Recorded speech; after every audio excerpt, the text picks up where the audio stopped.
All right, all right, all right. What's happening? Let's see. What's this person saying?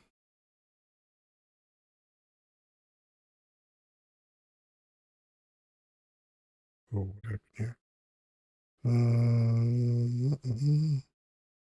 There we go. That's what I want.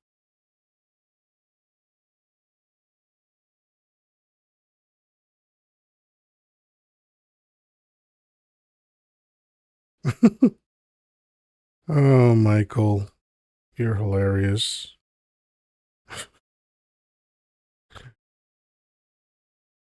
Oh boy, these people are weird. Hey, Danny's in the house. Fantastic. All right, let's see.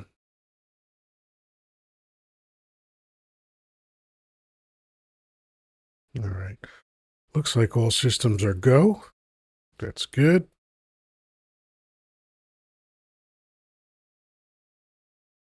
Let's see. We have a few people streaming in. Grandpa's here.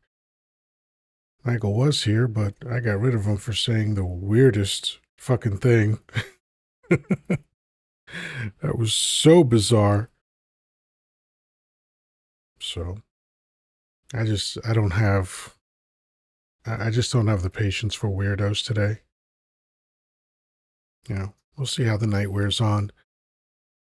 But in the meanwhile, I'm using a new microphone today. This is the Bi-Fei Lee C414. It's modeled after a famous mic. But I'm not even going to get into that. It's a knockoff, and it's inexpensive by microphone standards. And that's just how I like them. I like knockoffs that do the same as the more expensive thing, and I save money. Sounds good, and I save money. So far, I haven't been in love with the sound of this mic, but I think for narration, it'll do well. It's okay for live broadcast, but I also tried it for narration, and I like the tone better for narration. Do do do do do do. Do do do do do do. Let's see what we got going here. Come on. Do do do do do do do do. Making sure everything is working the way it's supposed to be, and it looks like it is. Oh, thank you for the cowboy hat, Danny. I forgot to change that. I was going to change that before I started, and I totally forgot. Because it seems like people like to tap when they give gifts. They'd rather tap 100 times than just tap once to send 99 cents. It's kind of interesting, but, that's okay. We have Indie Nurse. Good evening to you too, and welcome. Welcome to Helen Cole, to Jimmy, Johnny A. Hello. It looks like we're starting to settle in for the conversation. I don't know what we're going to talk about yet, although I have a feeling on what's on people's minds, but we'll see where that goes.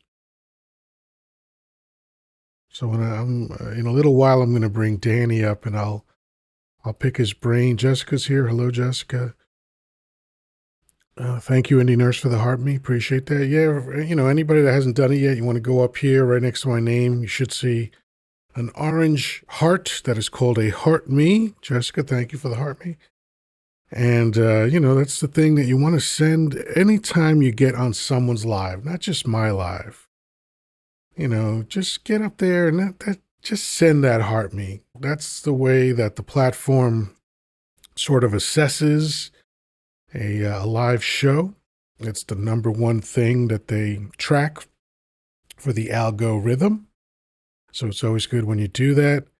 And now I have a gift goal, although it's a little bit on the expensive side, because instead of doing one TikTok coin per unit, it's actually 99 per unit. And I only did that because so many people were sending like 100 roses. And I figured instead of having them tap 100 times, I could just tap once for 99. But it seems like people like to tap. So I'm going to leave that up for a few minutes, but then I think I might change it. But anyway, since people are starting to come in, let me play the song for the evening. Oh, someone else. Thank you for the hat, Indian Nurse. Thank you. Thank you. So, what I'd like to do is dedicate this next song to MAGA hats. It's a song that I forgot about, but I saw it online earlier, and I figured, you know what? The way I'm feeling about MAGA hats, what's going on here? The way I'm feeling about MAGA hats, I want to dedicate a song to them, and I think you'll get it right away. Here we go.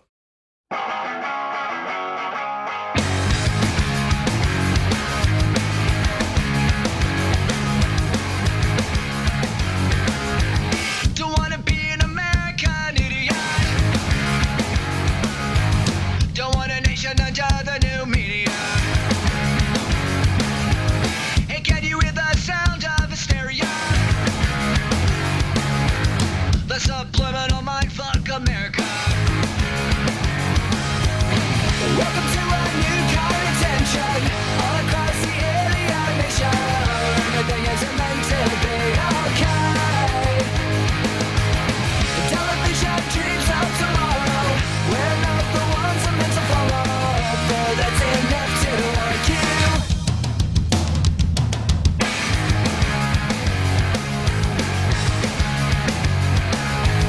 Well, maybe I'm the faggot America. I'm not a part of a redneck agenda. Now everybody do the propaganda and sing along to the age of paranoia. Welcome to a new kind of tension all across the alien nation, where everything isn't meant to be okay. Television dreams of tomorrow. We're not the ones I'm meant to follow. But that's enough to argue.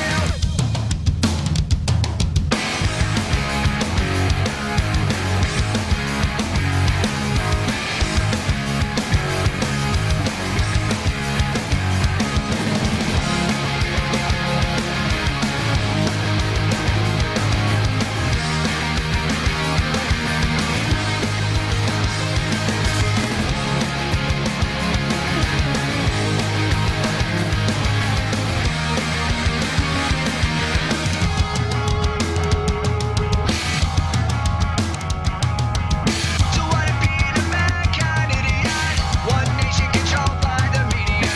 Information age of hysteria. It's calling out to idiot America.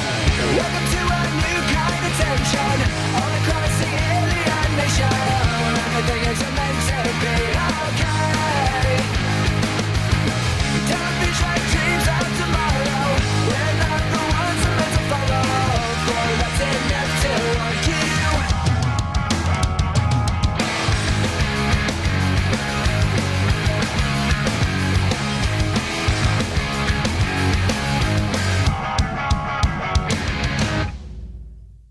Yeah.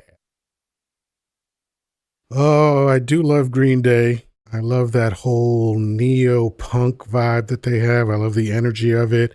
And they've never deviated from their path, and I respect that. All right, so I hope everybody got energized by that song. Let's bring Danny up, and of course, anybody else who feels like coming up, feel free to join as you wish. Danny, what's going on, man? Danny? Oh, okay. I didn't hear you. Must have had a pause. I think you froze on my screen, but Okay, that's cool. okay. So how you doing? Anyway, how are you? I'm excellent. How's the new mic sound? Actually, it sounds really good. It really does. Yeah. I haven't seen that Pacific mic before, but Well, it's I've it's a seen that knockoff of style. a That's a good classic mic. mic. It's a knockoff. I forget right now. It's not coming to me which manufacturer they're knocking off, but it's definitely a knockoff of a famous mic. And I love knockoffs. Most of my mics are knockoffs. I don't understand spending $2,000 or $3,000 or more for a microphone when $100 mic will do the same fucking thing. Oh You yeah, know? absolutely. Yeah, that sounds really good. Thank To be you. honest with you, it does. But Yeah, it's got a good tone. When I right now it's going through my rig, meaning the three pieces of hardware that shape the sound. But I actually like it direct to the audio interface for narration. So this, I agree that this sounds okay. This sound, I'm not, I don't love how it sounds, but I like how it sounds. But for narrating, it's definitely better. perfect. Yeah, I can see that. Yeah. Yep. So you sounded disappointed earlier about the live show. Yeah. You know, when I did it that morning, on what was it, Monday morning? I think it was Tuesday morning when I did that live show. The response was amazing, considering I was on at 2:30 in the morning.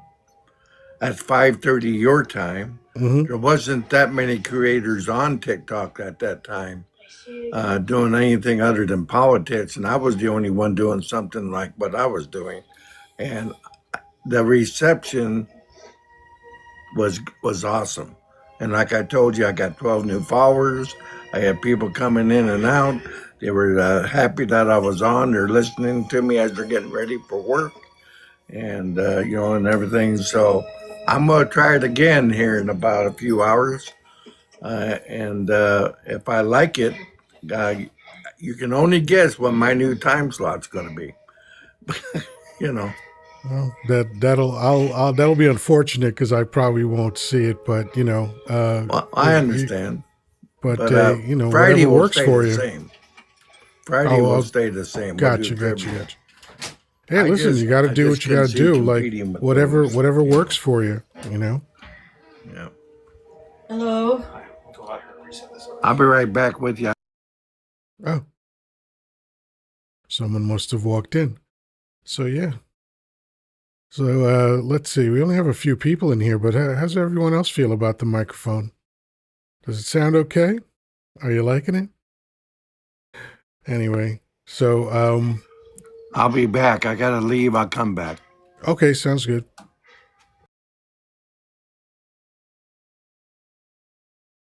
All right. So oh, there's Jessica.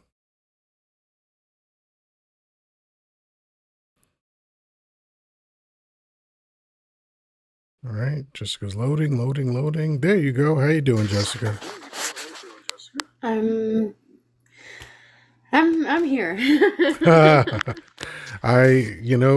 You said how I feel. That's definitely how I feel.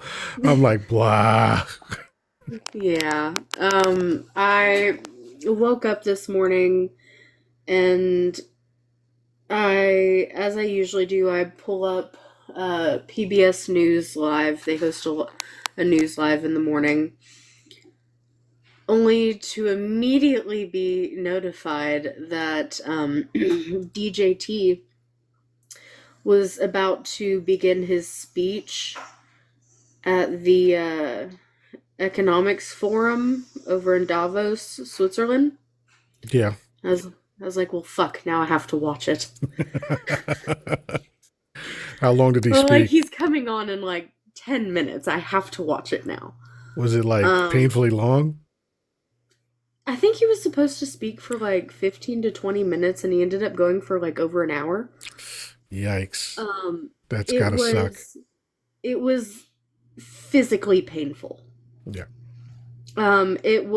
I've never been so embarrassed to be an American as he's here in Switzerland at a global forum that's supposed to be about economics. And I lost count of the times that he talked about Biden. Yeah, I think if I remember correctly, I saw a clip from that. I think it was that event, and he was talking about how the 2020 election was rigged. Yes. Yes, he went into that. He bounced around so much. It was legitimately just horrifying to watch. And then while he's sitting here talking to a room full of all of these other dignitaries and world leaders and ambassadors, he's sitting here talking about talking shit to them about how um he brought up drug prices, right? Or I'm sorry, pharmaceutical Hmm. prices, and about how people are complaining about the cost of them here, and so he called around. I think he said like 38 different countries or whatever, uh, to demand that they raise their pharmaceutical prices so that we don't look so bad in comparison. So instead of just, fixing our prices, he's calling them to demand that they raise theirs. And he specifically called out French President Macron and said that Macron told him unequivocally no, and he said, yeah, they tell us. He told us Oh no my because God! they're So now screwing us. he's like the fucking kid in third grade that's ratting on somebody Yeah, else. and he's sitting here saying, and then he legitimately said they won't raise their shrug prices because they're screwing us. I'm Holy like, fuck, what the man! fuck is going on right now? So you said this was in the morning. Roughly what time in the morning? I think my time it was around 7:30, 8 o'clock. Okay, okay. So then that would be About eight around thirty nine eight your thirty time. nine or so my time, which would mean it was in the middle of the afternoon Swiss time because they're 6 hours ahead. Yeah, So yeah. he was Um sundowning. He was sundowning. They had him on too late. You can't have Diaper Donnie up and giving speeches really past noon. You got to catch him in the morning. That's when he's going to be sharpest. When you start getting into the mid to late afternoon, you're just rolling the dice. also cuz he brought up what's going on, like apparently this deal that he's confident is going to happen between Russia and Ukraine. No such deal has even been drafted. But he said that he's this afternoon I'm talking to Zelensky about it, which was apparently a big fucking surprise to Zelensky because he was still in Kiev. Like, as this before the speech even ended, BBC contacted President Zelensky, and he's like, "No, I'm still in Ukraine. I don't know about any Yeah. meeting I'm supposed to have today." Here's what I think is happening. You might not have ever seen this. It's a famous Star Trek episode when from the TV show where this guy had created robots, female robots. They were kind of the first fembots on Mm-hmm. television, as far as I know. But Right. he and they were basically protecting the bad guy and fucking with Kirk and Spock. Mm-hmm. And Spock decided to give the robots essentially a koan or a riddle, right? And he said, "I am a liar. I lie all the time," right? And the robots were like, "Well, if you're a liar, then you can't tell the truth. But if you say you're a liar, you're telling the truth. But that's impossible because you're a liar and liars can't tell the truth." Right. And what wound up happening was their robot brains short Right. circuited, Right. right? And I think that's what's a version of that is happening to Donnie because he every time I see him giving a speech, and I never watch the whole speech, I just catch snippets because I truly can't stand listening to him talk. It's And painful. it's so awful to me because I love good public speakers. I have always aspired to be as good a public speaker as I could be. And so I respect people that have a command of the language and have a command of communicating ideas to other people. Barack Obama did that probably better than Phenomenal, anybody yeah. else in the 21st century. I mean, I can barely get through any of his speeches without crying, and that's not an overstatement. Like, it doesn't even fucking matter what he's talking about. I just get very emotional when I hear this man speak. But anyway, I think that since Dump is allegedly sundowning on a daily basis, and he's decompensating more and more every day, he's just gotten to the point where his brain is fried, because when he gives speeches, they're rarely about the fucking topic that he's there to talk about. Yeah. And if he even gets in part of the topic, he always distracts himself. Yeah, And you can it was see it when constant. he's laughing, like he chuckles suddenly because he's skipping all over the place. He loses his place a lot. Yeah. And they had they had teleprompters. And you could see he would start to read off of it. He'd get about 2 sentences in and then just go off and have a shiny penny moment that turned into just a fucking Yeah. ball Squirrel. out clusterfuck. Yeah. It was insane. Yeah. It was so infuriating to watch, and that's how I started my day, right? Um, that's how I started my day. I got my kid up, got him ready for school, got him off to school, came back, was getting ready for my day, put on some nice news to start my day, and that's what I started the fucking day with. Then I had to go work at well, I didn't have to. I went today was one of my volunteer days at the local food pantry. So then I got to see all of the people suffering from food insecurity in this country, right? Right. And then I got to do some actual work on legislation and try to go around all of these hoops that we have to jump through just to try to pass a ballot initiative nowadays. And then I come on this app and get to listen to all these MAGA fucks. Yeah. Ugh. I didn't spend that much time on live shows today. I skipped I around a didn't little get bit. on any of them. Yeah, but I even as a listener, because what I find happens to me, it feels like an allergic reaction when some MAGA hat comes up and is like, yeah, Trump is the greatest president of the world, and I'm like, oh god damn it! Like I just feel my innards twisting when these fucking Yeah. idiots are talking. I try to not even stop in on them. I'll just be scrolling and it's like every 3 videos it's a live. And I'll just catch these little snippets. And they're always so like granted, I will admit I have been more than once accused of having a condescending tone. Whatever. But but like they That come just in with means you don't suffer fools easily, and I don't see a problem with that. listen, I really don't. At this point, my tolerance for bullshit is so low that it's practically subterranean, and yet these MAGA motherfuckers show up and just start digging like they're training for an Olympic event and missing the fucking point, right? And so they come in and they have this tone and they just spew all of this propaganda that is in no way factual, and then they have the nerve to think that they're right.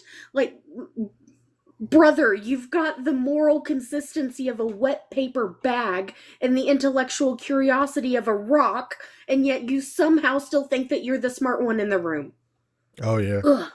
I made I think a reply to somebody either yesterday or today, because I made some kind of criticism about Dump, and this guy's like, well, this is just beyond ridiculous. You just hate Donnie Dump. And I'm like, you voted for a PDF file felon and you're trying to make this my problem? Right. Really? Come on. Fucking hell. And it's just, I'm so fucking, because obviously, with everything going on right now, like, there's so much going on, but the big main topic right now is, of course, what's going on with ICE, right? And to hear these bastards sit here and say, oh, well, it's about, border security and it's about law and order, and watching some, or like listening to someone scream about law and order while worshiping a convicted felon is like watching a vegan deep-throated cheeseburger and call it tofu. It is the most bizarre thing. It's all upside down, and I'm glad you brought up ICE because I saw a video that really filled me with joy earlier, and it was a black man literally screaming threats at ICE and like daring the ICE guy who had his hand on his weapon to yank his weapon. It felt like a scene out of Tombstone. It was unbelievable. There's that famous confrontation before Billy Bob Thornton was famous. He played a small role in Tombstone. Yes. And, Kurt Russell as Wyatt Earp just smacked the shit out of him. He's like, jerk that smoke wagon and get to work. I love that scene. And it was very close to that scene going on in real life. And this dude, and I'm not saying this guy was across the street. This guy was this fucking close to the ICE guy's face, screaming at him to go ahead and pull his weapon. It was nuts. I love it. Oh, and that's what we need. We need more of that. Hey, folks, I want to let you in a little secret. We outnumber them. And everybody could go to a sporting goods store and get some heavy metal. Also, I was shopping today. Remember, folks, since it's winter, if you're protesting, one of the things that you should never do if you're out in wintry, cold conditions is put wet newspaper on a windshield. Yeah, You good should safety never tip. do that. Yeah, you should Good never safety do tip. that. For educational purposes only, of course. That's a good thing. That's, because that creates some kind of problems that you don't want. Yeah. Right? But I think that, and I said this yesterday. It's like, or the last time I was on, whatever it was. I don't even fucking remember anymore. I think I was on yesterday. But I see the pushback increasing. Mm-hmm. The pushback from Americans is increasing because you can't keep your knee on somebody's back forever. They're going to fight back eventually. Absolutely. And, I hate to say it, but I think that that's what it's going to take. I think it's going to take the pushback. And to hear all these people be like, oh, well, after they have ruined lives, ruined our economy, and just completely fucked millions of Americans in so many different ways, then we get angry about it, and they have the nerve to be like, oh, you just don't like anyone who disagrees with you. No, I don't like anyone who fucks me over consistently. That's what I don't like. Right. Like, the problem is not disagreement. Like, the problem is that critical thinking never made it into your side of the room. Yeah. It just never happened. I mean, what they resort to now, because I see this every day, either in the comments or people come up and be like, well, prices are down, gas prices are down, this is up. And I'm like, none of that's true. None of that is true. Like gas prices have dropped down a tiny bit, but that has to do with factors completely separate from Donnie Dump. Because the president has very little influence over there. The president can influence oil prices, but more often than not, they don't. All right. And, and then this thing, it's like, hey, man, I go shopping for my own shit. I go to the supermarket. I know how much shit used to cost, and I know how much it costs now. And it's not lower. It's higher now. In some cases, 50% higher than it was. And if you get some, fucking flood in the Midwest, then suddenly prices go skyrocketing. I mean, it's such a volatile time. And they just constantly lie about it. They want to, oh, well, my 401k is good. You're lying. You're lying. Yeah. I mean, Absolutely. Your 401k might have recovered from the losses that Donnie Dump imposed on them, but that's about as much as I'll accept. Don't telling me that they're fucking sky high and all this shit. That's horseshit. Yeah. There's something that's like almost impressive about a worldview that manages to be this loud and this confident while also being this catastrophically stupid all at once. Yeah. And it's not just, they scream about law and order while, they're cheering for a convicted felon who treats the Constitution like toilet paper. It's not hypocrisy by accident. It is intellectual malpractice. It's not just ignorance. It is a willful brain death, right? Yeah. Facts just kind of bounce off like they've hit a lead-lined skull. Well, I remember a long, long time ago, and I mean, I think I saw this probably 40 years ago. It was an African proverb. I don't remember the exact wording, but it was something to the effect of ignorance is one thing and it's forgivable. Willful ignorance is a sin, and that's what I see all around me is people, they'll like they did last night. What's fascism? Fuck you. Look it up, you fucking idiot. Don't ask me to define shit for you. It'll take The 10 do your seconds own to research Google. crowd, shut up. My Literally God. 10 seconds to Google it. Yeah. But like I the do it all the devotion- time. There's words that I encounter that I don't know the meaning of. So, or sometimes I realize that I only know a word connotatively rather than denotatively, and I'm like, what's the actual meaning of this? And then I learn shit. And you're right. It takes 10 seconds. Yeah. But like that doesn't ever enter into their thought process because like the devotion is cult level. They have no standards, they have no principles, no independent thought. They just nod along while, illegal orders and constitutional violations and international crimes are happening and they just wave it away with fake news or Right. that's not true. Right. Like that's not loyalty. It's just blind submission with a trendy bumper sticker. Fuck. Yeah, it's almost a version. It's the cult version of Stockholm syndrome. Yeah. They haven't literally been taken hostage, but it's almost like they have given themselves up to be hostages, and just decided that the hostage taker can do no wrong. Like they just fall in love with him and sympathize with him because he's old and dumb, or I don't know what the fuck it is, but they just it's just amazing to me how they will not think about anything that he gives them, no matter what and I can hear it. I know when I'm encountering a propaganda parrot because it's not that they're giving me the same ideas as Dump. They're using his language. They're saying it the same way he says it. Like Dump will be asked a question about something and it's like, oh, well, that guy's a loser.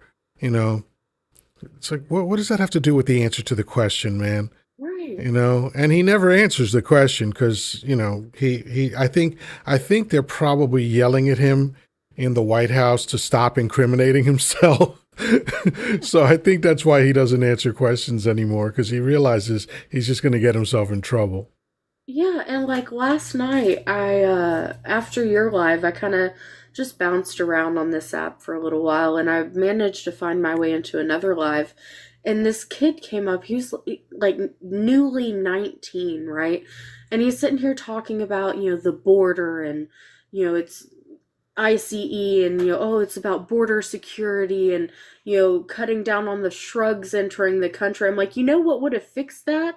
The Langford bill. Yeah. And here's what Trump did. And I went through the whole thing and I broke it down trying to educate this kid. And he was kind of listening for a while, and then he just got off track and just kept saying, border security, border security. Like, it's not about border security. It's just, if you're cheering for people being dragged off the street without due process, like, you're just morally lazy and historically illiterate. That shit And has also, never just aged I'm well. not good with geography. It's one of my worst subjects, but what border does Minnesota fucking sit next to? Not Mexico. I mean, what the fuck? Like, you can't tell me it's about street candy when they have pardoned so many dealers at this Mhm. point. Yeah. You can't. It becomes a situation where two things that are opposing cannot possibly be equally true. That's not how life works. That's not how logic works. Right. Like you can't say that the sun rises in the east and also the sun rises in the west. These things are opposed to each other, and only one of them can be true. Okay, Yeah. but they want to make it like everything is true. Oh, he went after these boats because of street candy, even though there's no proof that they had any street candy on them. Oh, he invaded Venezuela for the street candy. Okay, so why did he pardon a guy who brought 400 fucking tons of it into America? Also, notice how since we got the Venezuelan oil, magically there's no more boat strikes. Right, right. Funny how that happens, right? And it And then, can't be a like, regime change because they didn't change the regime. no, They took out they Maduro didn't. and just left the rest of his corrupt administration. Yeah, and then, like, they want to sit here and say, like, oh, we're doing all of this, like, in Minneapolis because, we're going after the worst of the worst. We're getting all of these violent criminals and all of these quote unquote illegal immigrants, right? And yet, here it is. I'm seeing videos and like accounts of a 58-year-old legal, like naturalized citizen being drug out of his house in his underwear and Crocs in the snow because he supposedly matched the description of one of their targets. Match the description? You mean a person of color? Cool, Hmm. cool. And then you have a 4-year-old who And is by the now way, they just missing. let him go shortly after that. Yeah, and now a 4-year-old is missing because they ripped him and his father out of the car, took the father, and then put the 4-year-old in a separate vehicle, and now his mother is looking for him. Holy Can't find him. shit. He's missing. His This is mother a is a US nightmare. citizen. Yeah, his That mother is is a a US citizen. The fucking kid's a nightmare. citizen. Oh my And God. and they don't know where he is. They can't locate this 4-year-old. And then another one that happened yesterday, they ripped a woman out of her car and took her, and so some bystanders walked up to like make sure her car was locked so that people wouldn't come steal her valuables, and found her fucking baby asleep in a car seat in the Oh, back seat. Jesus Christ. They left the baby in the car in 20-degree weather. These people are subhuman. They're subhuman. They're just racists that have been given power and weapons, and they're just pieces of shit. And then they have the My nerve to say son that went we are agitators. my son went missing for a little while when he was 13 years old. He ran away from home, and I am in touch with the horror that went through my body while that was happening. And it turned out to only be a few hours, but they were the longest hours of my life. And he was 13 when that happened. I can't even imagine how exponentially worse that is when your child is 4 years old. Yeah. Fuck, man. Yeah, I had a moment when Jackson was 2. And of course, we had court-appointed visitation with my ex-husband, so he had him every other weekend. And it was one of the rare times he actually utilized his visitation rights. And so he had Jackson for the weekend, and he was bringing him back on Sunday. And then he was supposed to be there at 4 p.m. By 7 p.m., I was freaking the fuck out, couldn't get a hold of anybody. He turned off his phone, couldn't get a hold of him, couldn't get a hold of any of his friends. Nobody had, anyone that I could get in contact with, nobody had heard from him. So after 3 hours of my 2-year-old missing, I was freaking the fuck out. I could not imagine, and this was with somebody who was his parent, granted a Right. shitty person, Right. but still his other parent. I could not imagine if my child were taken by what is the modern day Gestapo and just fucking gone, Yeah. disappeared.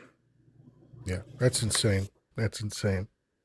And to be willing to do that to somebody is it's completely heartless. It's just it really is inhumane what these people are doing. Yeah. And I don't want to advocate for anything, but I wonder what would happen. This is totally hypothetical. I wonder what would happen if people started buying those laser pointers, Mm-hmm. and every time I surrounded someone, just started pointing those lasers at them. I wonder Mm-hmm. how the ICE guys would feel suddenly being lit up by laser pointers. I mean, again, totally hypothetically, I don't advocate for Yeah, of this to course. happen, but I that would do be know interesting. that early into the ICE raids, when they first started happening on a much smaller scale still at this time, I can't remember which state it was in. But there was one instance where there was a confrontation between an ICE agent and a civilian, and the ICE agent had their eye gouged. And then about 3 days later, in the same state, in a town not too far away, ICE made an appearance and were trying to stop people, and all the bystanders just kind of silently stood around them and covered one eye while staring at these ICE agents. They packed up and fucking left. Yeah, that's pretty creepy. Right? It's creepy. And so intimidation may in fact work, you know? I've been seeing Um it work. I've been seeing it work. It's like like there's been video, especially in New York City. Like New Yorkers are not putting up with this shit. and now That's they're why you headed don't. for That's why you don't Philly. hear a lot of news coming out of New York because Hmm. New Yorkers are swarming these motherfuckers. And now they're headed for Philly. Interested to see how that's going to play out. Yeah, you know, uh, this is of course a New Yorker's perspective, so take it Hmm. with a grain of salt. But Philly is populated with garbage people. Okay, so they are not going to do well with this kind of thing. John G says they would arrest you for a obstruction. Okay, I'm not sure what you mean by that. But you know, again, we outnumber them. People need to start remembering that we outnumber them. You know, and they're engaging in stuff that is stuff. They're engaging in activities that are strategic to generate fear, right? That's why when they did that raid in Chicago, where they busted in windows and took children out and zip tied 18-month-old babies and all this other shit, not Yeah. one arrest came of that. Yeah. Not one person was arrested after that raid. So they're just doing these things to scare the piss out of people. Yeah. So And I think, terrorism works both ways. yeah. And I mean, and they're just fucking heartless about it. I mean, uh, the 4-year-old in the picture of him being loaded into this car while he's wearing a Spider-Man backpack and a hat with bunny ears. Jesus Christ. But they're going after the worst of the worst. Tell me when a 4-year-old in a bunny ear hat and a Spider-Man backpack became the worst of the worst. And they don't care. You know, even it's even to the point now where I'll occasionally flip on like Fox News, right, just to see what their spin is, right? And they were showing footage there in Minneapolis, and they were trying to spin it as, the protesters are these agitators and everything. And yet, even in the video that they show, it's the ICE agents who are firing tear gas canisters at people's heads. It's the ICE agents who are shoving people while the protesters are just walking around. So even while they're trying to spin it, the video footage that even they have is showing quite the opposite. And then they have the nerve to say that, this is we're the aggressive ones, right? What the fuck are they gonna do when we actually start being the aggressive ones? Well, so far they punk out. Because when I've seen people being aggressive with them, they run away. Because this one thing that this black man said to them that got their attention was, we all got shots, right? Mm-hmm. He was letting them know, like, everybody that you see around you has heavy metal in their pocket. So Mm-hmm. you want to go for it? You want to do the OK Corral shit? Let's do it.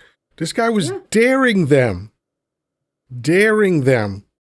to go for it, and they punked out. Good. I'm glad.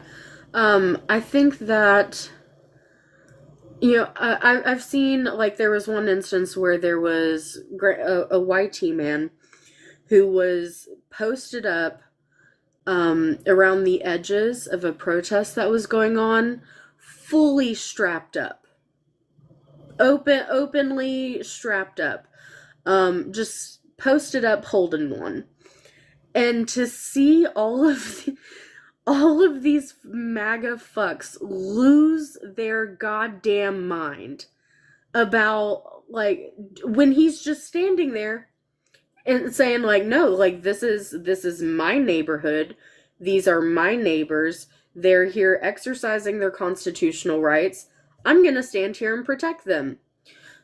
Literally doing what the 2A is for, right? And yet these same people losing their mind about it were the same ones that were cheering on Kyle Rittenhouse and all of these other, like, all the J6ers and all of this Yeah. bullshit. These are the people who advocated for open carry, right?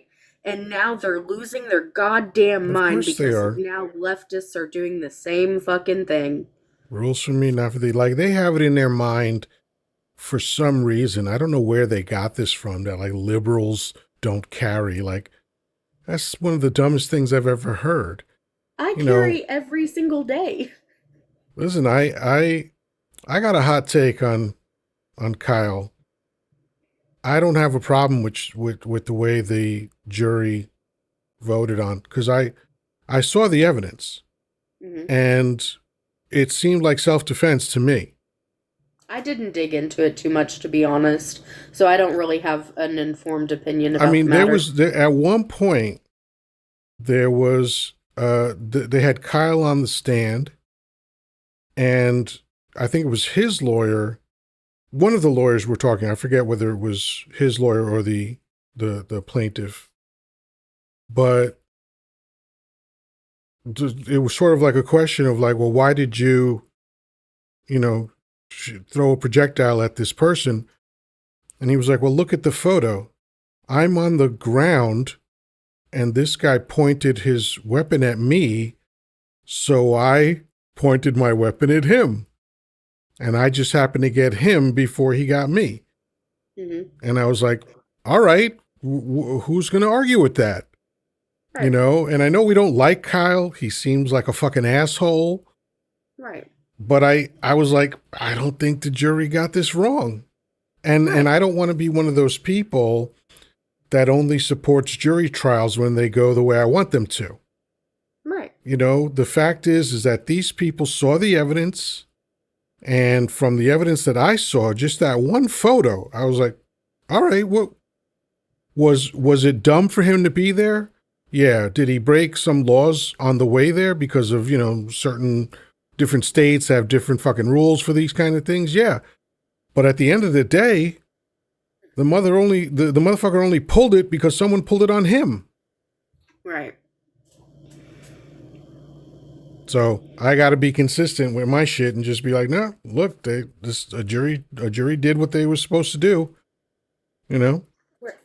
Like I said, I never really dug into it much, so I don't really have an informed opinion to give on the matter. But I mean, yeah, I'll take that for what it's worth. If that's the case, like, I'll take that. Yeah, I mean, that's just my perspective, of course. But yeah, when I just, like, because I had not been following it But I tuned in one time and I see this exchange and I'm like, well, shit, that looks like fucking self-defense to me, you know? So it's, so I guess, people could see it different ways, but clearly the jury saw it that way because, I mean, how else are you going to see it? Like, if some dude is looming over you, pointing a weapon at you, yeah, I think you have a right to fucking defend yourself. Right, absolutely. I think that people should also keep that in mind whenever ICE starts pulling their weapons. I'm telling you, it's Have you? it's gotta be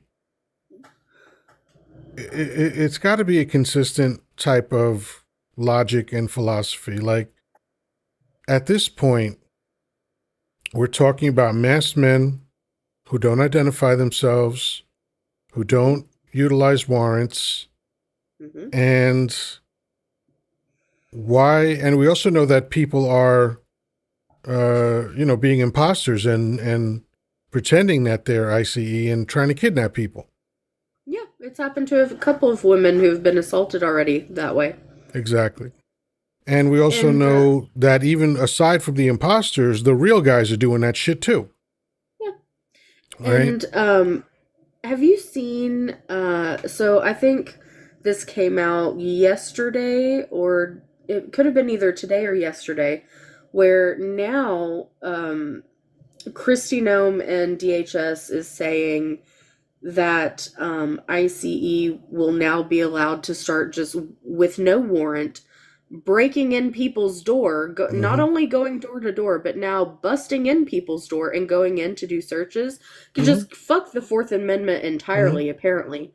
Yeah, it's And blatantly illegal just because they say it, I mean, but here's what I think is going to happen. I think they're going to keep upping the ante because they have to. They don't have a choice. This is a fascist government, and they are just going to keep pushing the fascism. And I think more and more we're going to start seeing clashes that end very, very badly. That's yeah, I don't see any other thing happening. yeah, and I mean, and because of this, there's a new trend now going around here on TikTok. I don't know if you've seen it. It's called the nastiest angle. No. So it is of the perspective that it'll show like someone's front door, and then it'll pan to the view of someone who's like walking through the front door, and at first you don't see anything, and then a flashlight will flash, and it's people showing where their perfectly positioned hiding spots are for if ICE comes busting through their door, where they can perfectly hide and position themselves to just rock their shit. And For sometimes educational purposes only. and sometimes you won't even see a flashlight. You'll just have to look real close and then you'll see a barrel peeking out. Oh well. Yeah. Stand your ground, castle, doctrine, all that Yeah, good that's right. shit. Yeah, let's not forget the castle doctrine. That's actually very significant in this situation. Yeah. You're busting down my door. I don't know who the fuck you are. You got masks on. Nope. Thank you for Even if that. you announce yourself, I have no way of verifying that Right. you are who you say you are. Hey, as far as I'm concerned, law enforcement doesn't wear masks. Okay? Yeah. And ICE is not the same as the police. Nope. They are essentially an organization within the government that's tasked with a specific function regarding immigration, and busting in my door is not part of that fucking function. Or trying to grab me on the street is not part of that fucking function. Absolutely. It's just mind-boggling to me. And the fact that people defend it so staunchly when we have all of these examples, like I feel like after they drug a woman who was kicking and screaming out of a daycare in front of children, and she was a legal resident who had a work permit, and they drug her out in front of children kicking and screaming and traumatize those children till like 8 o'clock in the morning. I feel like that alone should have been a tipping point, and it fucking wasn't. You know, every example that you bring up reminds me of a famous scene from The Godfather. And, you know, for those people who don't know, I'm a big fan. I love, even though The Godfather traumatized me when I was 8 years old, as I got older, I learned to love the film. And now I think it's a perfect film. And part two is also, as always, We don't talk I about must, the third. I must warn you, do not see part three, no matter what anyone says. It is the worst thing ever. But there's a famous line when the five families meet and they're discussing street candy and the pluses and minuses. And one guy stands up. His character's name was Don Zalucci. Mm-hmm. And he's explaining how they're just going to keep this in the colored neighborhoods. And the reason that he gave was they're animals anyway. Let them lose their souls. All right. So since 1972, that line has stuck with me because I understood, even though I hadn't even started to experience racism yet, I understood that that was a thing. I understood that people actually felt that way. And of course, I was 8 years old, so I didn't really have a deep formulation of an understanding, but it just stayed with me. I mean, there was many things that traumatized me about that film, but that line kind of haunted me in a way. And 2 years later, I would be experiencing exactly that, or actually a year later, because when I was 9 is when we moved to an all-white teen neighborhood. But that's the impression I get whenever I hear what ICE is doing. It's the same thing that plantation owners did. They've convinced themselves that we're animals and inferior to them in every way. And so that allows the space for their abject contempt and cruelty because they don't think they're doing it to a human. As a matter of fact, there was a Black Mirror episode about that. Mm-hmm. And I love that fucking series. I think it's absolutely brilliant. I think it's one of the most accurate observations about society that I've seen depicted on television. Mm-hmm. And it was one where they were showing these soldiers being sent to a place and fighting what looked like essentially giant cockroaches. Right. I don't know. Did you see that episode? I don't think I've seen that one. Okay. Unfortunately, I'm going to spoil it for you. Go for it. What they found out is they were giving these soldiers a serum before they went, and they told the soldiers that the serum was basically a performance enhancer. And what we come to find out is that what the serum did was make human beings look like roaches. So they were off slaughtering human beings because they were convinced in their mind that these were giant roaches, giant insects that were just a nuisance and a threat and not human. And so whatever we did to them was justified. And this is a tale as old as time. Like one of the first things that you do when you are inflicting a genocide on people is to convince yourself that those people are different and inferior to you. You have to dehumanize them. You have to. Yeah. You have to.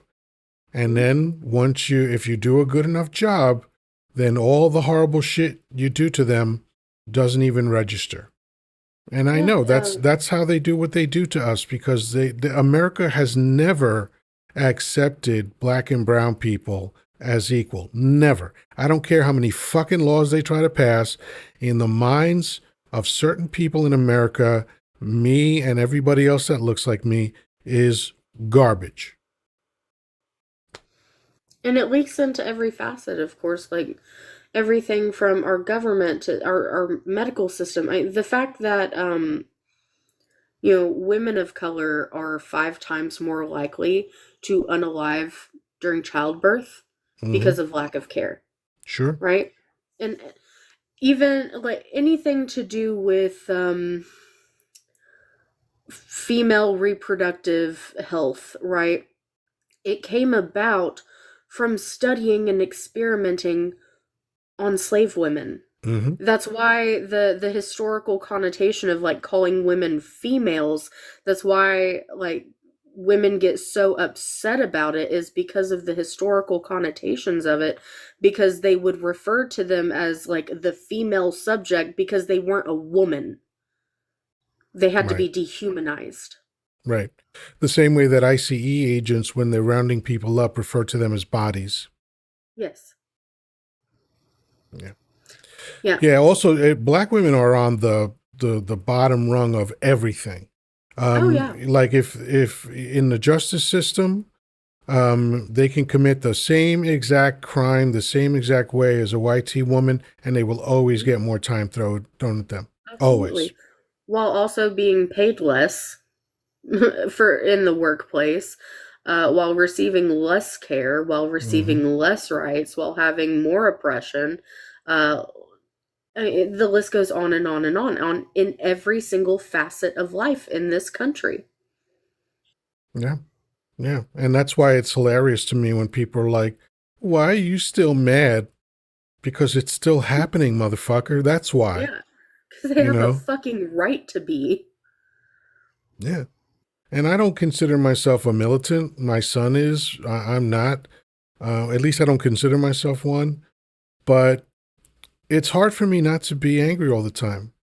It really is. Like I have to talk myself down from the ledge all the time because I turn on my TV and I go to my podcasts and I see snippets of the shit that they're doing, and then like you mentioned, I come onto this app and it's just one horrible fucking defilement after another, and it's all people that look like me for the most part. Hmm. And this thing with Renee Good, it bothered me a little bit that suddenly YT people were angry. I'm like, Right. this has been happening to us for over a year now. Where was your "you're not angry enough" shit then? Yeah, And especially and with. and it, and it, and it's not. I want to make it clear that what happened to that woman was horrifying, Hmm. and I don't want to dismiss it in any way. But on in parallel to that, I was like, well, where was this for us? Yeah, especially when you consider in the same weekend, or I'm sorry, this within 2 days of that, I think one before and one after, there were other instances of ICE unaliving people that didn't get anywhere near the same attention because in both instances they were people of color. Hmm. Yeah. On New Year's Eve, there was one, which is barely a week before Hmm. Renee. This black dude was literally celebrating New Year's Eve. Now, he was doing it in a dumb way because he had a weapon that he was popping off into the air. But an Hmm. off-duty ICE agent decided that he was going to be Rambo, and he had an excuse to take the guy out. Insane. Yeah, yeah, it's just madness. And again, I've been feeling like a Cassandra for the last year because I've been saying, I mean, uh, the I just reposted a video of myself from inauguration day in 2025, and a year later it came up, as on this day, and Hmm. I said January 20th of 2025. I said this is the last day that America resembles what America used to be, and we're going to get plunged into darkness. And I said a few other things, but it's all happened, Yeah. and I can't feel good about it being right, but I was right. It's all fucking happened. And I just wish that it would stop. I hope that America doesn't fall so far down this black hole that it's irretrievable, because that can happen. Mhm. Okay, that can happen. It's happened to other countries, and right now, as we speak, there are 50 dictatorships on Earth, and now there's 51, as far as I'm concerned. But these things happen to countries. They sometimes don't recover, and what's that going to look like if America doesn't recover? Yeah. Uh, six, Herbsy six. Here's the thing. Saying shit like that is like saying, "Oh, your roof got a leak. Just buy a new house." It's fucking stupid. If your roof gets a leak, you don't demolish the house and move to a new one. You try to fix the fucking leak. Do you see how dumb that sounds? That's what you sound like. God Yeah. forbid we want our country to not go up in fucking flames. And you know what that means for Six Herbsy, whatever the fucking tardy name he has? It means that he's un-American, Yeah. because the forefathers specifically said, if you don't like the way things are, you make it better. That's why amendments exist. Okay? I don't care where you're from, dude. You sound like a fucking tool. Okay? So, whatever fucking country you're from, you still sound like a jackass right now. Also, like, let me. Okay, so you're not from the US. Okay, so you're showing your privilege right now, is what's happening, because let me educate you a little bit on what's going on in the United States. We are to the point where a large amount of Americans have to, every single month, make the decision on if they're going to get groceries or pay their rent. You think that we can afford to, at the drop of the hat, pay $400+ for a plane ticket out of the country with no income coming in after that? Just on a whim, we're just gonna up and leave. You know how We difficult it can't. is to go to another country? You know how much it costs to move to another country? It's We can't insane. afford, we can barely afford to fucking feed and house ourselves. You think we can afford all of the costs to just up and move to another country? Your privilege is showing. You might want to take a seat. And John O. Miner says, we the people must stand against this regime whatever way each of us can. I agree 100%. Swim said that it's 20 to 30,000 easy. I know a woman who retired to Costa Rica about 7 or 8 years ago. And for a year, she actually did a blog about it, just chronicling the whole experience and what she had to go through. And Costa Rica is a fairly easy country to move into, Yeah. comparatively. What she had to go through was insane. And it was so fucking expensive. But, you know, it all worked out for her. But this thing where, oh, just leave, just move. Okay, well, some of us have fucking families here, you know, that we just don't want to leave. What a cavalier attitude to have. What a fucking, like you said, privilege. I mean, just, oh yeah, just leave. You know, let them eat cake. Fucking ridiculous. There's also the fact that, like, some of us legally can't leave. I'm, That's I'm another thing. Yeah, I can't even legally leave my state to move to a blue state Mm, because I have a child right, and I'm divorced. If I right. leave the state without his permission, I get charged with kidnapping. I go to jail and I lose my child, who has only been with me since he was 2 years old. He hasn't seen his father since he was 2 years old. He turns 7 in 2 days. Wow. Yeah. Yeah, people throw out ideas like it's just, oh yeah, just go ahead and do that. You know, it reminds me of a very old. This is probably a joke that goes back 50 or 55 years from Steve Martin. He said something to the effect of how do you avoid paying taxes on $1 million? He says, all right, first of all, you get $1 million. Now, when the tax man comes and you don't pay your taxes, just say, I'm sorry, I didn't know. Right? So yeah, first you get $1 million. You know, like this idea, yeah, just go ahead and move. Just go ahead and leave the country. Sure. Yeah. Just do that, like it's easy. Fuck, man. And usually it's a MAGA hat who says that, some homegrown idiot who says that Yeah. shit. It's just insane to me. The shit that people will say without actually putting any critical thinking behind it. Good God. Yeah, and I see that you agreed with John also. In addition to the absurd cost, this is our nation. Fascist assholes don't just get to win. Yeah. So, you know, I'm with you for most of that. I am not patriotic. I never felt that this was my country. I still don't. I never will. But I have a soft spot in my heart for treating people humanely. You know, like something, I spend a lot of my time trying to manage the 3-ring circus that's in my fucking head all the time.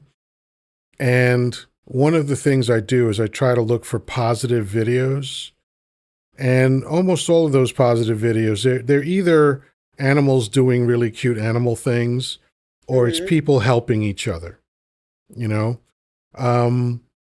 And right before I came on, maybe 20 minutes before I came on, I was watching a video of this guy that surprised this dude that was going through a real hard time with $50,000. And I can tell when these videos are fake because I'm a master at reading body language and seeing who's making shit up and lying and all that other shit. This was real. Right. This was a real encounter. It was a chance encounter on the street. And it was a guy that this is what he does. Like he, you know, it was a weird setup. He was offering people, he would see people with children and he would offer them either a bottle of liquor or baby formula, right? And everybody was taking the liquor, right? And this one guy accepted the baby formula because he was having a real fucking hard time. And then the guy surprised him with first a 1-minute shopping spree so that he could get whatever he wanted for his child. And then at the end, he gave him $50,000, right? And that's the kind of shit that I need to see to remind me that that's what we are, really. And that's what most of us are. That's the vast majority of humans. That's what we are. Because if I don't program myself to see that stuff, and I don't program social media to feed me that stuff, then I'm just left with this horrible shit. Yeah. And I can barely handle it as it is. So, you know, I don't even know why I launched into that, but because even though I'm not a patriot, even though I don't love America, even though I'm critical of America, I happen to think this is a piece of shit country. I want everything to work out for people. I want people to be safe. I want people to have health care when they need it, to have shelter and food. You know, again, not anything extravagant. I don't think everybody deserves to live high on the hog, but let's just make sure, if we're really going to be the greatest country in the world, that everyone just has the basics. We could do it. There's more than enough money to do it. More than enough. We could do it 10 times over. Yeah. If we had 80 billion people on Earth, we could afford to do it. So let's just do that. Let's just make America the shining example of what a country can be, where there isn't all this bullshit going on, where there isn't all this hardship going on. And instead of looking for excuses to persecute people, we look for ways to help people out. Welcome back, Danny. Yeah, sorry about that. No worries. My son came and finished getting my wheelchair all connected and stuff. Oh, so- nice. Nice. So now, hopefully we'll get well. I don't know if you'll share these publicly, but I'd love to see some photos and videos of you zipping around in that thing. I'll see what I can do tomorrow. Okay, cool, I'm gonna take it out on down the porch, down the ramp, and see what happens. nice, nice. And if you see any MAGA hats, run them the fuck over. Okay, I got a horn on it too. I can Yeah, sit there and. just pretend that you're confused. Why you tell me to act normal? Is that it? That to be normal? Oh man. Anyway, I'm just up here fucking waxing lamentations. So what did I miss? Well, you missed a couple of dumb fucks in the comments, but other than that, we're just sharing our disdain and disappointment for what's going on in America now. Well, I saw a thing that a memo that was running around Homeland Security that was released. I don't know if you saw that, where they're telling these agents that they can just break into a door without a warrant now.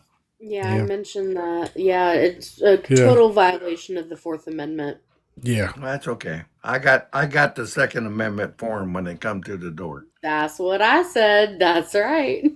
yeah. No, I've been shopping because it's time. I've never ever had an interest before, but I just know that I'm not laying down. Yeah. No, I'm not laying down. I know they're going to take me out.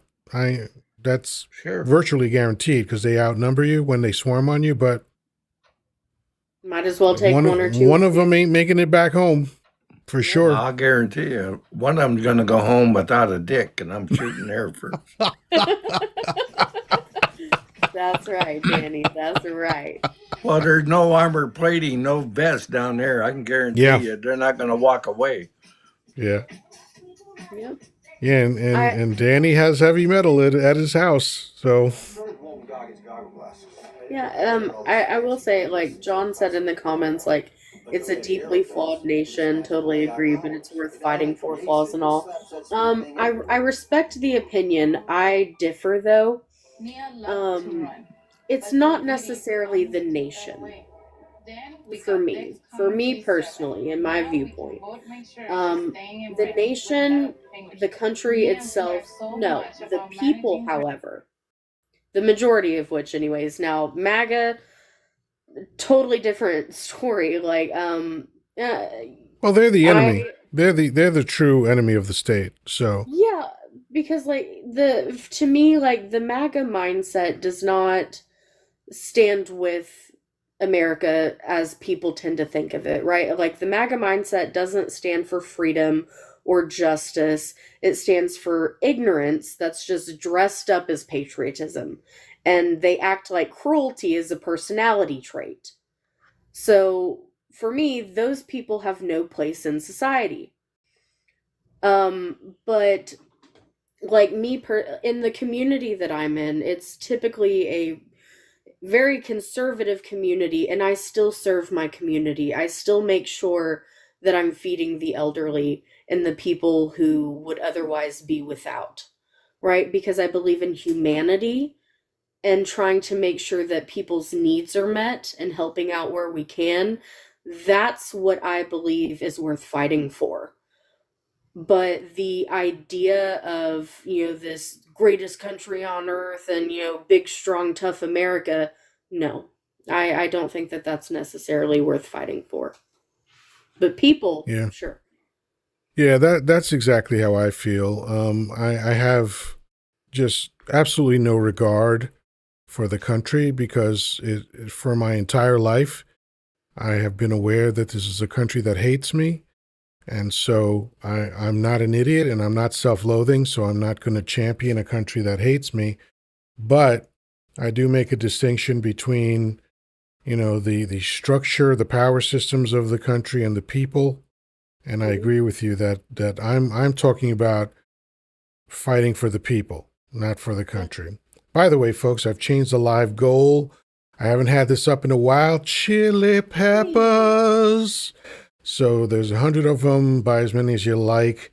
and enjoy. But yeah, I have trouble believing that there are so many Americans that are looking at what's going on and going, yeah, this is okay. When they said that they didn't want this, but it's happening now. Their obsession with 2A was to prevent this. Mm-hmm. But then what I realized was you're only going to fight tyranny if you agree that it's tyranny, Right. right? But if you convince yourself that somehow it's right, then you're not going to fight. You're going to Right. comply, and you're going to encourage others to comply. All right. Well, I And hope you feel that way when they're sending you off to the fucking work camps. right. And I used this analogy before, but I'll use it again.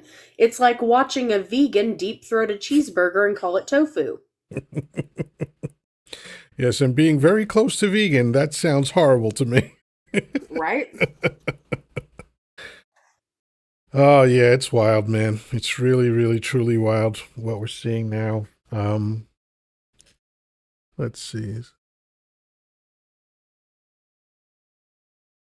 So Iranian artist says some of us just weren't that deep into American politics, and that's how they won. I mean, that's part of it. I mean, think about the fact that in America they used to teach civics in school, and civics was just the class that taught American citizens how the government worked, right? And eliminating civics sort of is real on brand with what we see going on now. It's they want people ignorant. They don't want the average citizen understanding their rights. That's why when Abrego Garcia was kidnapped, all of these people were saying, well, he's here illegally. He was supposed to get deported. And it's like, no, we have a constitution that says that that is expressly against the law, that everybody here deserves due process. And people were arguing with us about this, despite the fact that they could do exactly what I did and go online and read the fucking 14th Amendment and the Fifth Amendment to see what it says about due process. And we have someone coming on, Iranian artist. How you doing? I'm doing good. I said Iranian. I'm sorry, Iranian. Yeah, it's fine. So It's fine. I'm cool with it, People, it's fine. I mean, I appreciate you correcting yourself. I appreciate it. But, here's the thing. As someone with, immigrant, was born here legally. I was born here, right? But I have immigrant family, right? My question, I hear the word due process thrown around a lot. I wonder what mhm. even exactly it means, you It's know? very simple. It means that there is a court system that has to be utilized whenever you accuse someone of a crime. So think about 1700s England and what America Okay. ran away from. One of the things that the forefathers were against was the fact that King George in England could walk down the street and point to someone and say, put him in the gallows or off with his head. Okay? Mm-hmm. And without that person being able to talk to a lawyer or stand in front of a judge or get any kind of process for determining that he was guilty of something, that person would either be thrown in jail or have their head cut off. So when the forefathers started America, they decided that the foundation of American law was going to be that the accused would always have the opportunity to defend themselves. So that's what due process is. Yeah. My By the God, I way, think I explained that fucking beautifully. Thank you. you did. By the way, host, I just want to let you know, as of right now, I am taking a political science at a university, right?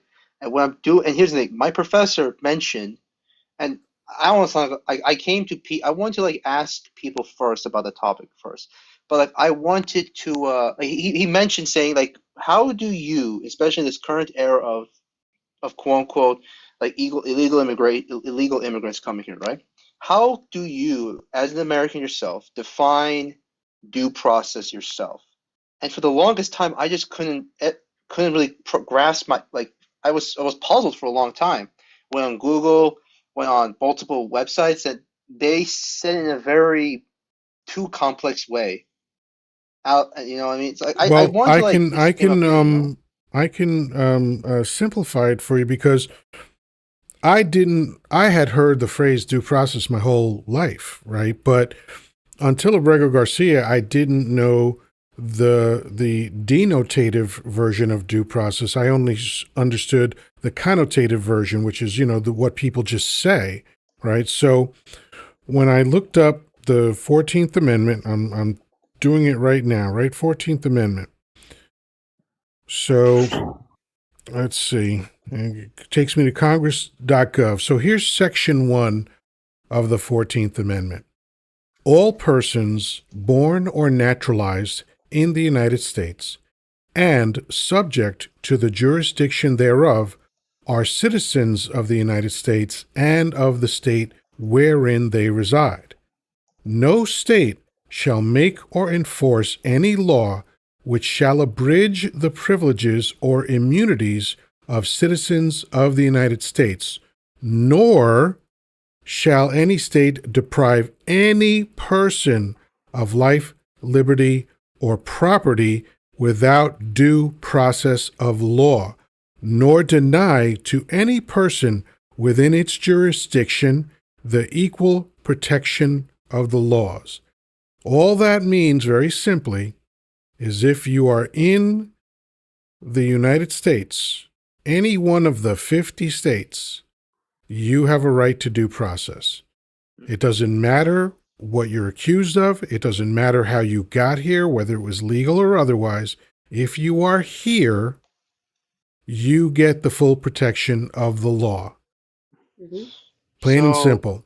Yeah, So all an example I persons. want to mention, if say for example an individual did cross the American border illegally, right? Mm-hmm. And so that is technically a crime that's in American laws, right? Mm-hmm. Mm-hmm. So my thing is why when you tell people that they don't believe that for some reason. They're so adamant saying that that's they stuff like that. Like instead of like here's the thing, right? When you say what annoys me with the deportation thing, right, is that the deportation the immigration process is a very painstakingly long process, right? It's ridiculous. Yeah. Yeah, it's like a decade. It literally took, for example, it took a decade for one of my cousins to come here, right? And that was he came by through the skin of his teeth coming here because he was a student, right? Otherwise the border whoever controls whoever comes here say pretty much will laugh at his face, you know. But because he was a student, he was able to come here legally, right? But it just sucks for those. And like these, they go to the courthouse. They go to the courthouse to get their stuff processed, and these losers, I don't even want to call them by their name. If you know, you know, Mm-hmm. sit there like vultures, Mm-hmm. like predators, like wild animals, waiting Mm-hmm. to ravage them. It's like insane, Mm-hmm. Mm-hmm. you know? Yeah, it's like Yeah. lions, hanging out by the water hole, Yeah, waiting for it's like people to come along. nuts. Well, here's the thing. There's a reason why the process is so difficult, and it's a sinister reason. Like almost everything else in America, it's about business. Businesses want to delay the process of people becoming full citizens so that they can exploit their labor. Mm-hmm. Not only that, but also the revenue that the government gains from the entire process. Like especially when coming from like say Mexico or anywhere south, from the southern border. That process typically takes about a decade and around average $20,000 per person, right? Right, And so that's money that goes straight to the government. They don't want to lose out on that. right. But in terms of like your earlier question of why do people deny that, the simple fact is that people refuse to educate themselves and they have convinced themselves that the United States Constitution and the rights that are granted by the Constitution, for some reason, only apply to citizens. Now, as Yoda just read off the 14th Amendment, it clearly states all persons within the jurisdiction thereof, right? So it doesn't, it's, and I use this phrase all the time when talking about the Constitution and rights afforded by it. The Constitution is the law of the land, not the law of the citizen. Right. So it applies to any person that is on the land of the United States, that is within the jurisdiction of the United States, citizen or not. Right. You know what? I don't know what hurts me more. I'll tell you what happened. This happened November, right? Um, okay. So my grandmother, right? She came to the States, right, legally, right? She's like 7 years old, right? She has she has to go to dialysis, right? You know, for health reasons, right? And literally, as my mom and my grandmother, my mom was taking my grandmother, taking her out of the dialysis place. Those goons showed up and were trying to nab my grandmother, my 7-year-old some grandmother, and like be glad they were not. I was not there because things may have ended not so nice for them. But I mean, it was if it wasn't for the staff who worked in the dialysis area to show her a status and stuff like that, you know, she probably would have been they would be detained a 70-year-old woman who can't barely walk properly, you know. When I heard It's that nuts. I was in anger, you know. Of course. Of course. It's I insane. don't know how So can you they call us aliens. Like I just, yeah, you I you just have and there's a reason for that too. They have to dehumanize us. But so I'm seeing this exchange between Cece and Jessica. Where was it that people being sworn in for their citizenship were arrested by ICE? And you're saying it Yes. happened 6 times? That People I being know of. sworn in? Yes. There could very well be more. I know of at least 6 different instances in which people who went through the entire process, um, either in, I believe 2 or 3 different instances, literally minutes before they were to be sworn in, the ceremony was canceled and then ICE swarmed in. In other instances, it was during the ceremony ICE swarmed in before they could swear in. Right? So these are, remember, their whole thing is, oh, if you just went through the legal process, blah blah blah, bullshit, bullshit, bullshit. And yet these are people who did exactly that. They went through the process. They did everything right. They worked harder than most Americans today to know things about this country. Over 70% of Americans nowadays could not pass a naturalization test. that's Just off I of the yeah. have to top of ask their you a head. question. Hold on. Jessica, I want to know if it's not my imagination. Did you throw in a reference to Forgetting Sarah Marshall in the middle of I what you were just did. saying? You I fucking did. animal. I love you. Bullshit, bullshit, bullshit. That was Yes, I perfect. did. Thank you. I'm glad that you caught that. Oh, I feel so good about myself. But yes, yeah, these people went through the correct process. That's They did insane. That exactly is that. so fucking infuriating to learn this. Yeah. That's Yeah, why that oh that's why man. anybody that talks about just follow the rules, just comply. No, they are planning to fuck us over. That's the Yes. bottom line. They're planning to fuck us over. And it's just begun. They're going after the group that's the most marginalized right now, but they're going to keep going.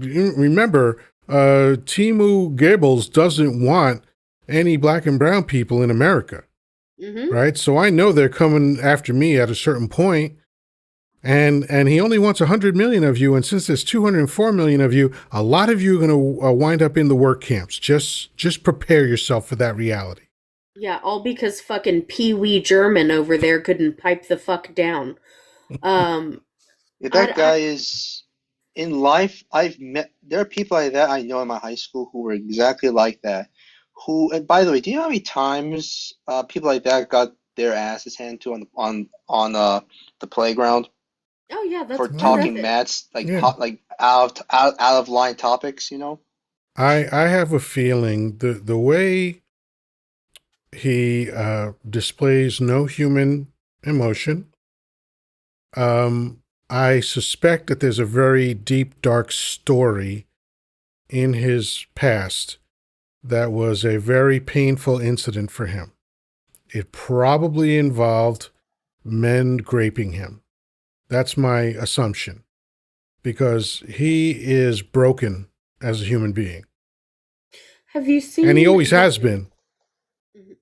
Have you seen the video that has come out from him during his, I believe it is early college years or perhaps like late high school, where he's on a bus and Yeah, he's he was I think 17 years old in high school. Yeah. yeah, talking about how schmorcher is the way. Hmm. It's the Oh, I know what you're right way talking about. that I've seen Yeah. that, yeah.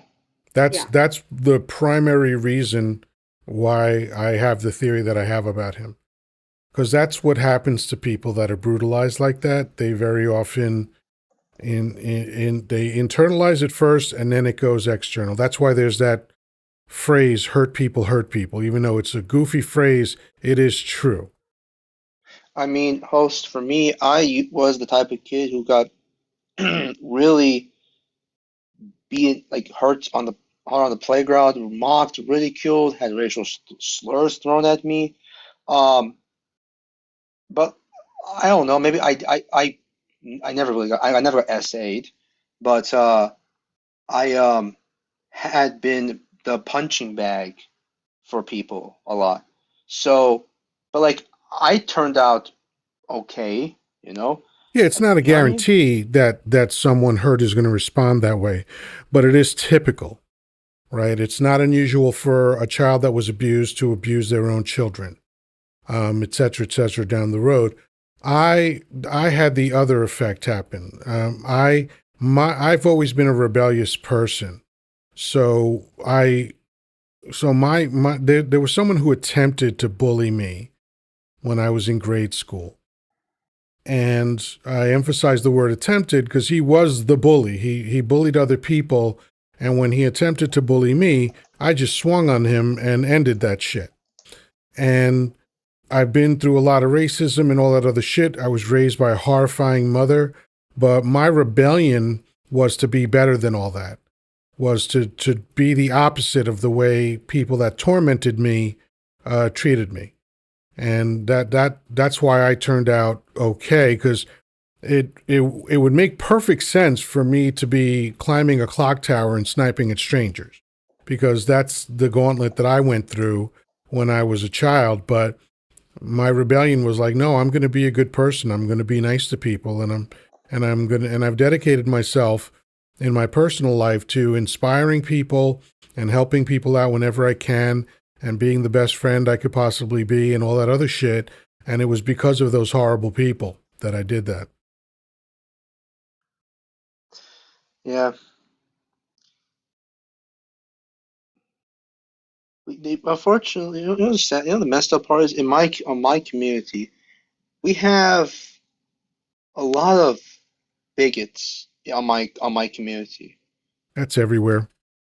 Yeah, but here's the in our history, my people's history, we were the exact opposite of that stuff. Like we were the people who would help others. It was like our duty to help everybody. And now we've devolved into this form of hatred. And I'm thinking to myself, where had it all gone wrong? You know. But in Well, America, I believe. I actually have what could be an answer to that question, only because I've just studied psychology for so long and I'm just into human behavior, right? So every human being is motivated by the same thing. There's two prime motivators for human behavior. One is moving toward pleasure. Our body is actually wired to reward us with pleasure for a lot of different things that we do, right? So when we exercise, we have a pleasurable feeling. When we eat, we have a pleasurable feeling. So you're keeping yourself healthy, you're keeping yourself alive. When you procreate, it's a pleasurable feeling because you're keeping the species going. And this is what the universe wants us to do. And the other motivator is to move away from pain. And the tricky part is not that those are the motivators, but it's how people satisfy those motivations. So Mother Teresa and Schmittler were motivated by the same things, but how they decided to satisfy those motivations were very different. Does that make sense? Yeah. Yeah, that's So some. some people Oh, yeah. choose the dark side, some people choose the light side. Yeah, it's crazy how like a lot of things can be compared to. And I like how fiction we as humanity can be creative in fiction to compare real world analysis, you know? Yeah, we've been telling the same story over and over again. You know, Star Wars and Luke Skywalker is the same story of Jesus Christ.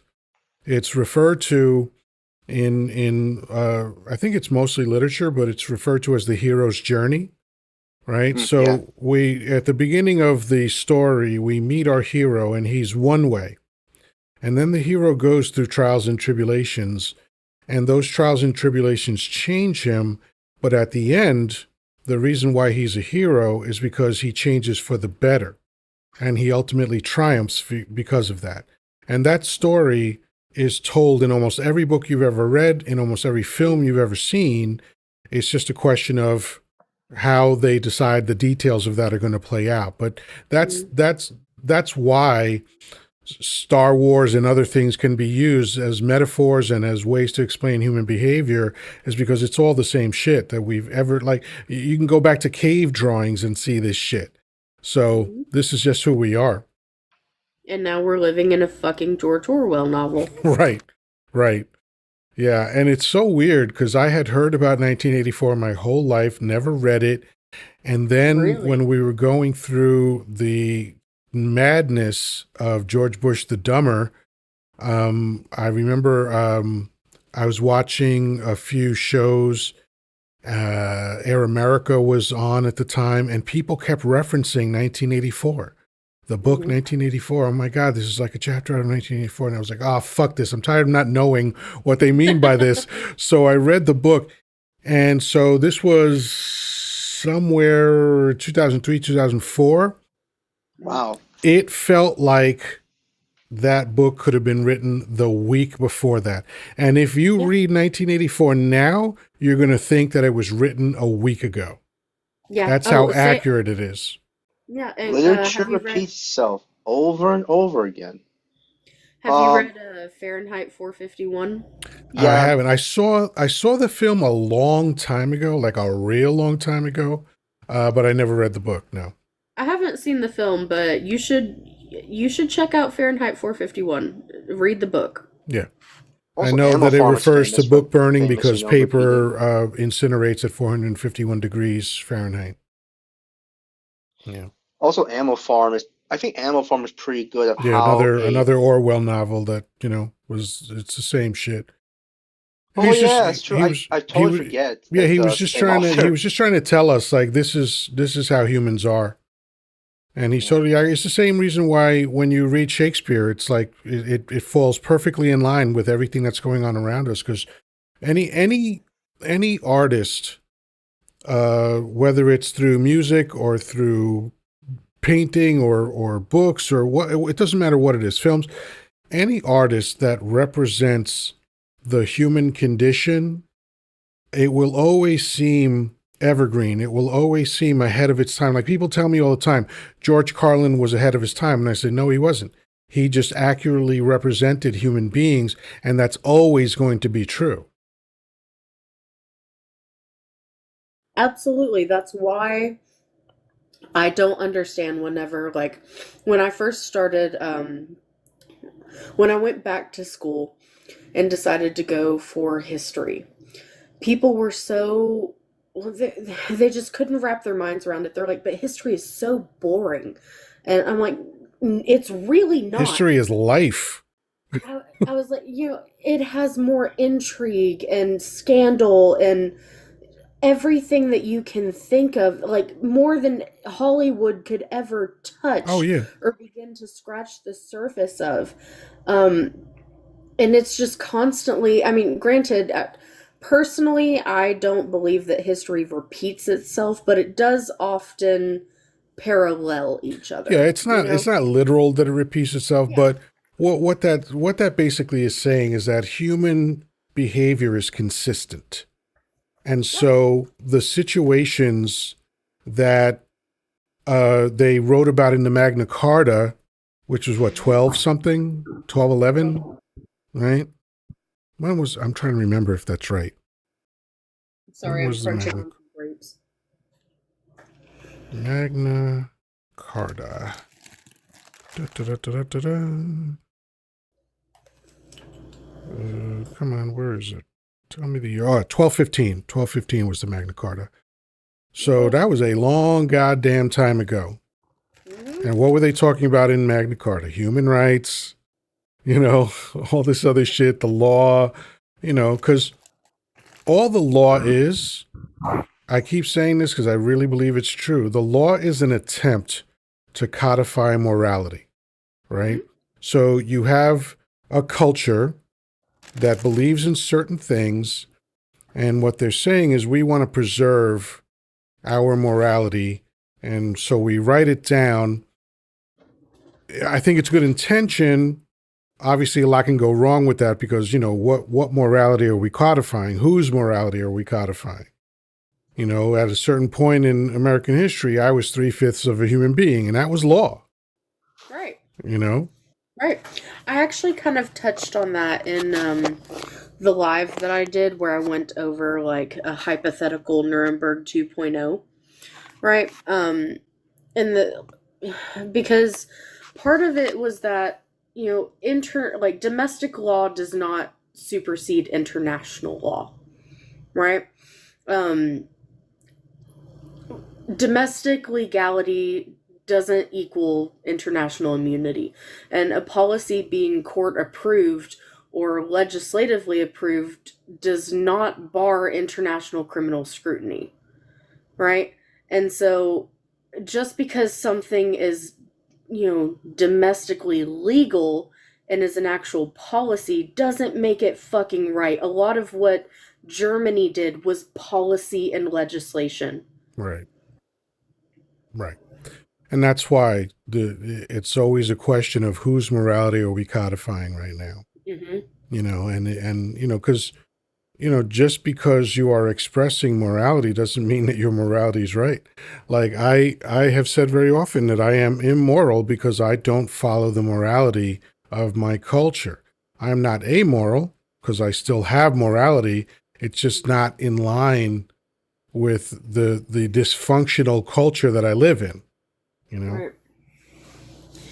I kind of a change of topic, but we were talking earlier about like how I don't know what made me think of this, but we were talking about how MAG are dumb and uninformed and shit, and it reminded me I was scrolling the Book of Faces earlier today, and there was a prompt that someone had put, just a generic post, what would you do if Canada, took a stand against the United States over the Greenland issue and all of this? And of course, all the MAGA hats were chirping away in the comments and everything, like, oh, what are they? And someone was like, oh, what are they gonna do? Like, give it, like, send down some more maple syrup or some stupid shit like that, right? And somebody put in there, they're like, do you guys not know why we have the Geneva Convention? And this MAGA hat was like, oh well, in WAR, all rules go out the window. Look at Ukraine during World War II. No, that's And that literally and I not was true. well, and here's the thing. Um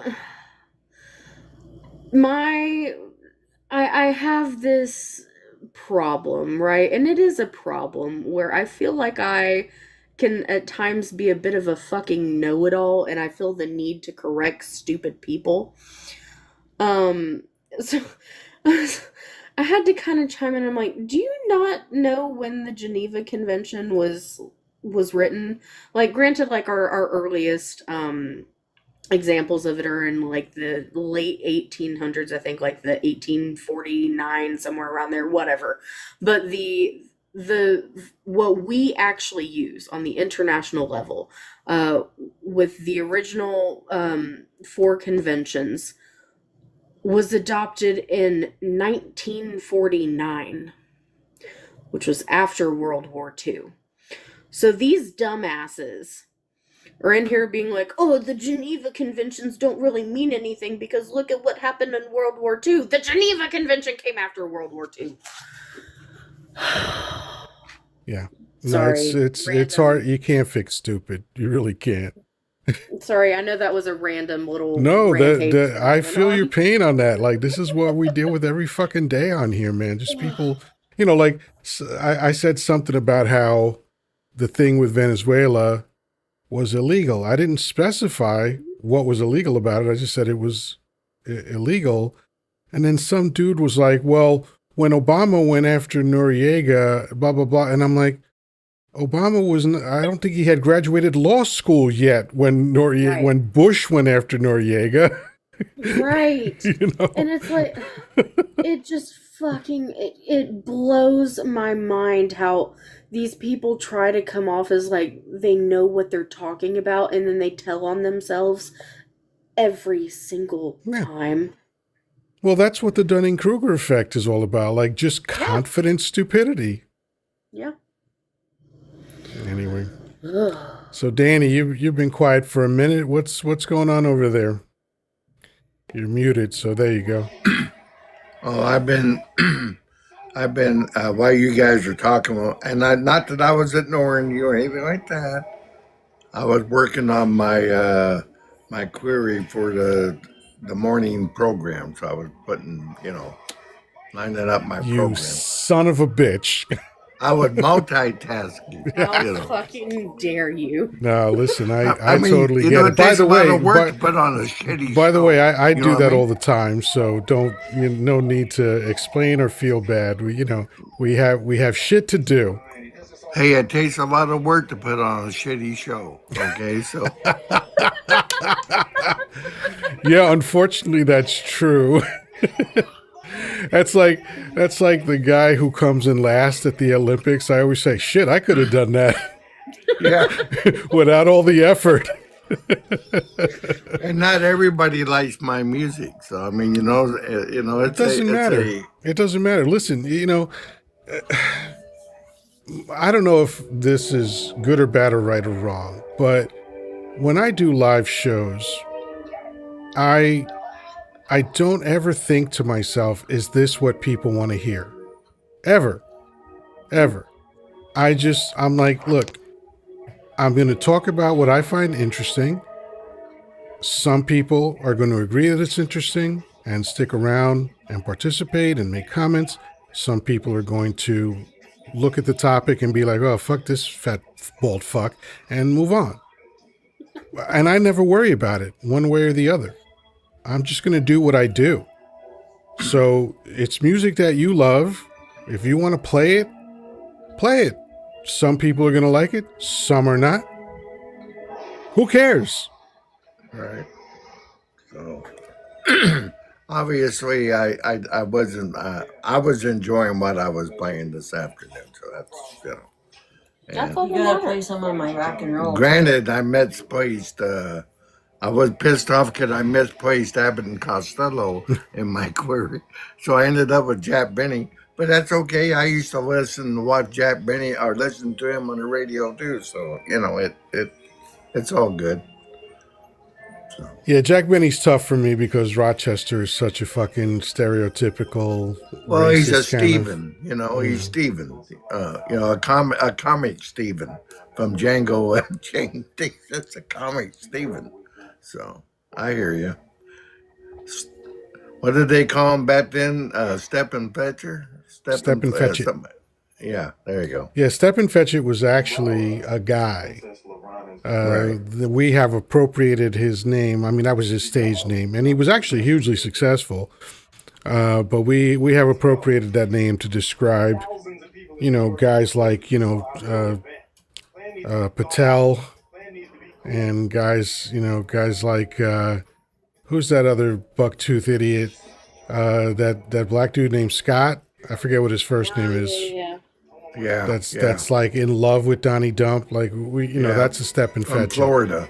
Yeah, whatever the fuck his name is. Like, I can't Not stand Florida. that guy. I know you're talking about. Sitting there hugging Dump. Like, are you gonna hump his leg next? What the fuck, man? What's That his guy made taint me taste sick. like? He really upset me with the way he was just gushing over Dump. I'm like, you are selling out your people right now, you piece of shit. Like, Pretty much. That's how I feel. Granted, it's a YT guy, but like Jesse Waters and the hard on he has for Trump. Oh my god. Jesse Waters. I mean, I honestly believe that guy wanks himself to sleep looking at Dump's picture. Probably. He is the biggest simp for Dump I've ever seen. I got to give you an applause for that one. That was funny. When you hear this guy talk about Diaper Donnie, it is so sickening how much he fawns over this guy. It's like, you're a fucking adult man. What are you doing? Don't you have any fucking sense of pride at all? You know what he reminds me of? He reminds me of like those preteen girls with a boy band. Like, you remember when the Jonas Brothers got big? And there were all these like 11 and 12-year-old girls just losing their shit, who made their entire personality about being like someone who loves the Jonas Brothers. That's what it reminds me of. Or like a Belieber. You remember those? Yeah, like 14-year-old girls. That's how they act, and that's fine when you're 14. But when you're an adult male acting like that, it's disgusting. I just can't imagine being a grown-ass man just simping so fucking hard for just a morally corrupt narcissist who wouldn't piss on you if you were on fire. Exactly. And just wearing out knee pads after knee pads for that guy. Yeah, that's why I said the new MAGA salute is...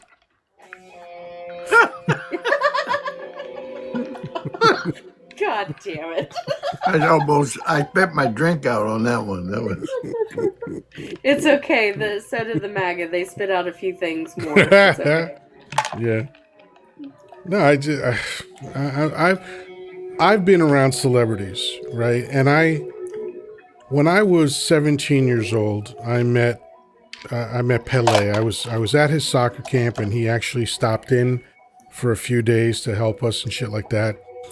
And I had a moment where I went up to get juice, and he went up to get juice at the same time, and I was able to, click my glass with him and call him the king, and I was kind of tongue-tied, and I was starstruck. I was 17 fucking years old, so I don't feel bad about that. I've never felt that way, and I've been around huge celebrities, okay? I'm just not, I don't, they're people. They're just fucking people. I don't think they're better than me in any way. The only difference between a regular person is a celebrity. A celebrity, everybody knows their name and what they do for a living. That's it, right? Everybody's the same. These people have to shit. They like I enjoy hearing like celebrities overshare, like telling us they have like IBS, or they like J-Lo, they just can't keep a man, because they're just regular fucking people, So I don't understand these adult men that play macho all the time, like they're fucking rugged, which of course is already an indication of overcompensation. But then they're like fawned over another man. And again, if you're attracted to men, that's not the issue. That's not what we're talking about. But if you're simping for a dude, that's pathetic. based solely on the things that he says and the Right. corrupt way that he runs a country, or has other people run it for him. Now, granted, like I agree with you. Like celebrity, they're just normal people. I will say, like, my one exception to that is, like, if I ever met Vessel, that is like that's he's a different type of being Sure. in my opinion. But like Oh that's yeah, the one like exception. I have the corollary to that. Like, if I ever met Sade, I Oh. know that I would just start crying and pass out. I know that. I could my nervous system couldn't handle it. I barely made it through her fucking concerts. And Just she was immediate like nervous. 200 yards away. You know. So yeah, there's always that one person that's got your Achilles heel. But yeah, in general, my policy is I don't give a fuck if you're a millionaire, billionaire, if you're a rock star or a movie star. I don't give a fuck. You know, like I have a very warm place in my heart for Billy Joel because I just love his music so much. But if I met him, I'd be like, "Yo, thanks for the great music. I appreciate you," and I'd bounce the fuck off. Right. Yeah, I just truly don't get deifying another human being, but especially one as shitty as that. I Right, truly don't. right. Like, he's not Yeah, even good at like the anything guy other than who, like, lying you and know, shitting himself. the guy who came up with like the first flu vaccine. Let's deify that guy. You Right. know, the fact that Hedy Lamarr invented cell phone technology. Let's deify her. That's cool. Right. We could do that. But I mean, just regular people that, and especially actors, not for nothing. Acting is the easiest goddamn thing in the world. It's literally what 5-year-olds do when they play make believe, you know?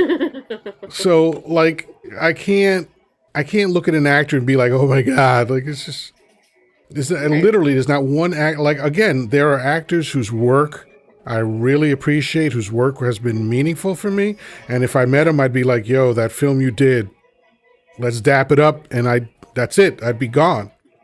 And I know this because every time I've met a celebrity, that's what I've done. Yo, good work, boom, and I'm out. Right. I never sit I around. Oh, think can I have your autograph? Can we have a selfie?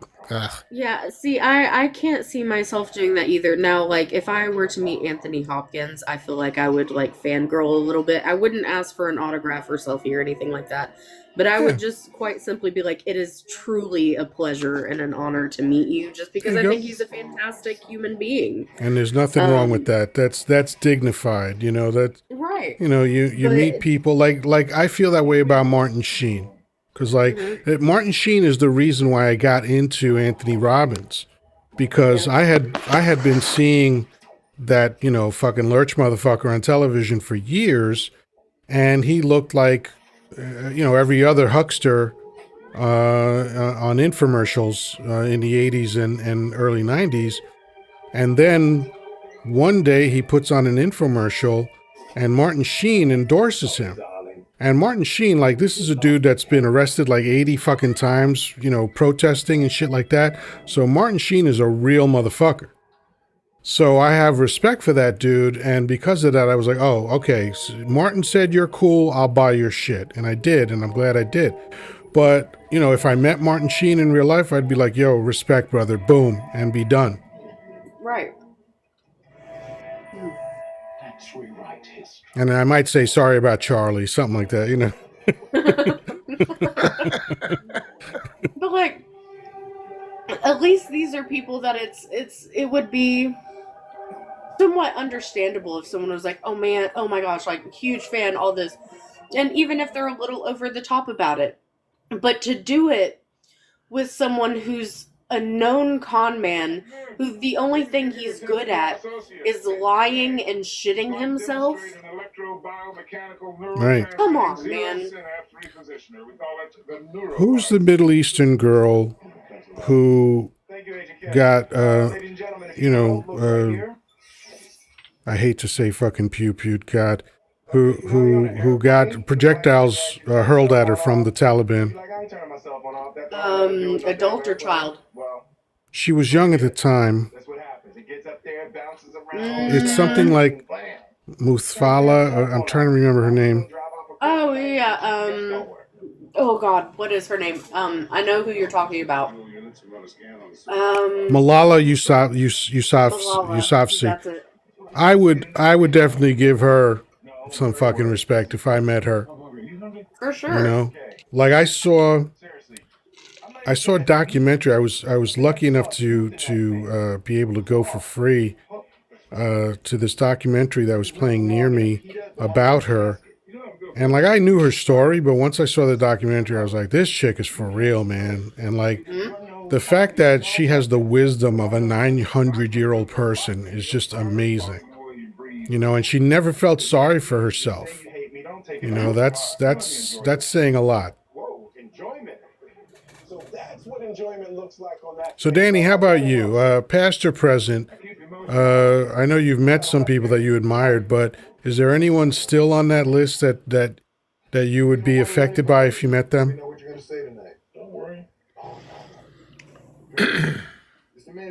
Michael Douglas. Oh, good choice. Good choice. That would be somebody that, because I had total respect for his dad, and I have respect for him as an actor.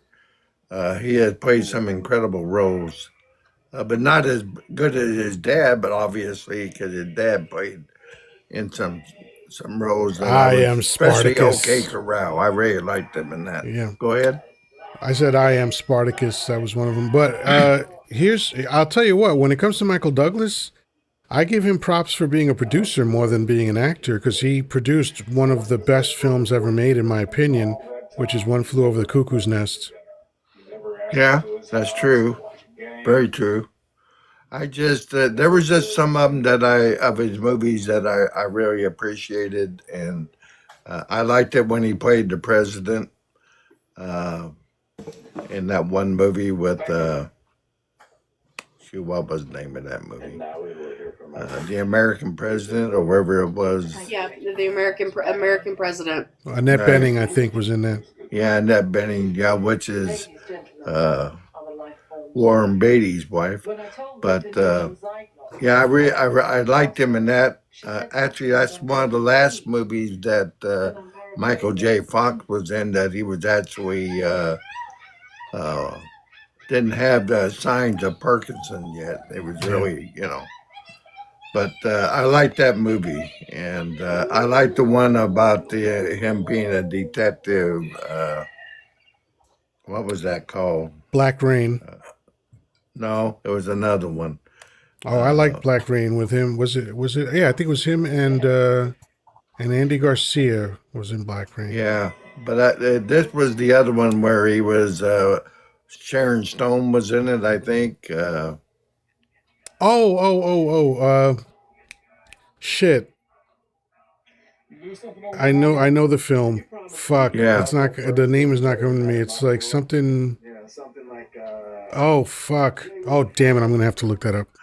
I own the movie. I don't know why I can't remember it, but that was he played a hell of a part in that. That was a tough movie for him to play. And she flashed her beaver, so that was exciting.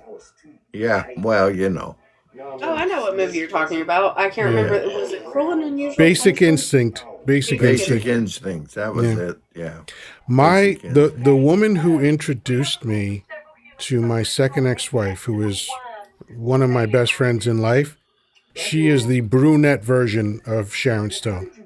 Really? Wow. They look like sisters. You are so lucky. So, I never banged her, but what?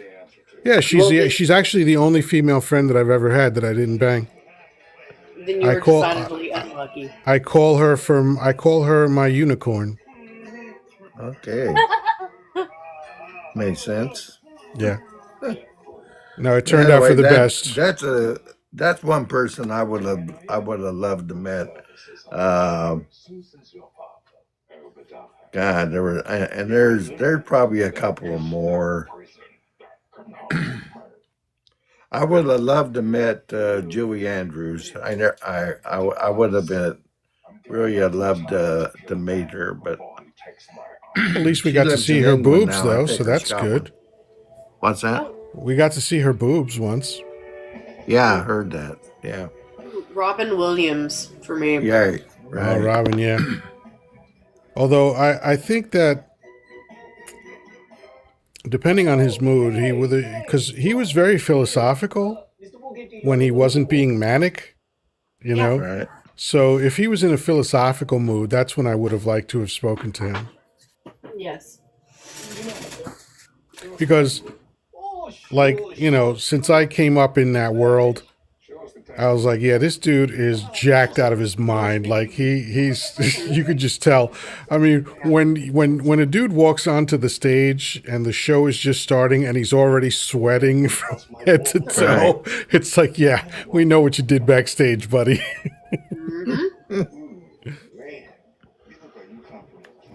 I love Richard Pryor's take on that. He said, COKE is God's way of letting you know you have too much money. And my last person I wished I would have met would have been George Carlin. Yeah, that's a strong one for me. Carlin was my hero. The what you see before you as my personality is shaped very much by George Carlin. Right. He had a lot to do with how I think, how I move through the world. I got to see him once live in Vegas. My second ex-wife actually surprised me with that. So, yeah, and the funny thing about comedy is that it's the same in person as it is on television. But it was still great. I have one photo that I took from the seats and all that shit. So I'm glad I got to see it. But yeah, George Carlin would, because any interview that I've ever seen with Carlin, like even if he's in a lighthearted mood or whatever, he was always so intelligent, so philosophical, and so different. Like I remember the famous Charlie Rose interview where he was like, "Yeah, I'm not part of this. I stand outside of the human race so that I can observe and report." And I was like, "God damn it, that's exactly how I feel." Like he always had a way of describing himself that put me in touch with myself, and I always appreciated that about him. That's a good one. I also really appreciate too that I have a great appreciation for like dry humor and like more like witty humor. And there's a few times where I think that he did that really well, and it wasn't that overtly funny, performative Oh yeah, type of comedy. And I have a much higher appreciation, I think, for that more dry and witty humor than I do for performative, just yeah. slapstick type of humor. Well, he wasn't so much like set up joke, set up punchline, set up punchline. He was more of a storyteller, and he was more of someone who would just was so compelling when he spoke that you were always willing to listen. And you never knew whether he was going to tell you a fart joke or unlock the secrets of human behavior. And everything in between. And that's the thing that I loved about him. Like he's sitting there and he'll start off frivolously, and then when he makes a landing, it's like, holy shit, that's so true. Like I remember his first live HBO special. It was the one from 92 or 93 called Jammin' in New York. And he started off by insulting me, and I loved it. Of course, he wasn't speaking to me directly, but he talked about people who are into self-help and personal development. And just what he said was so true that I couldn't argue with it. And it was hilarious, of course. But then he finished up that special with 8 minutes of the best comedy that I've ever seen. And it's you could find it on the tube. It's called The Earth is Fine.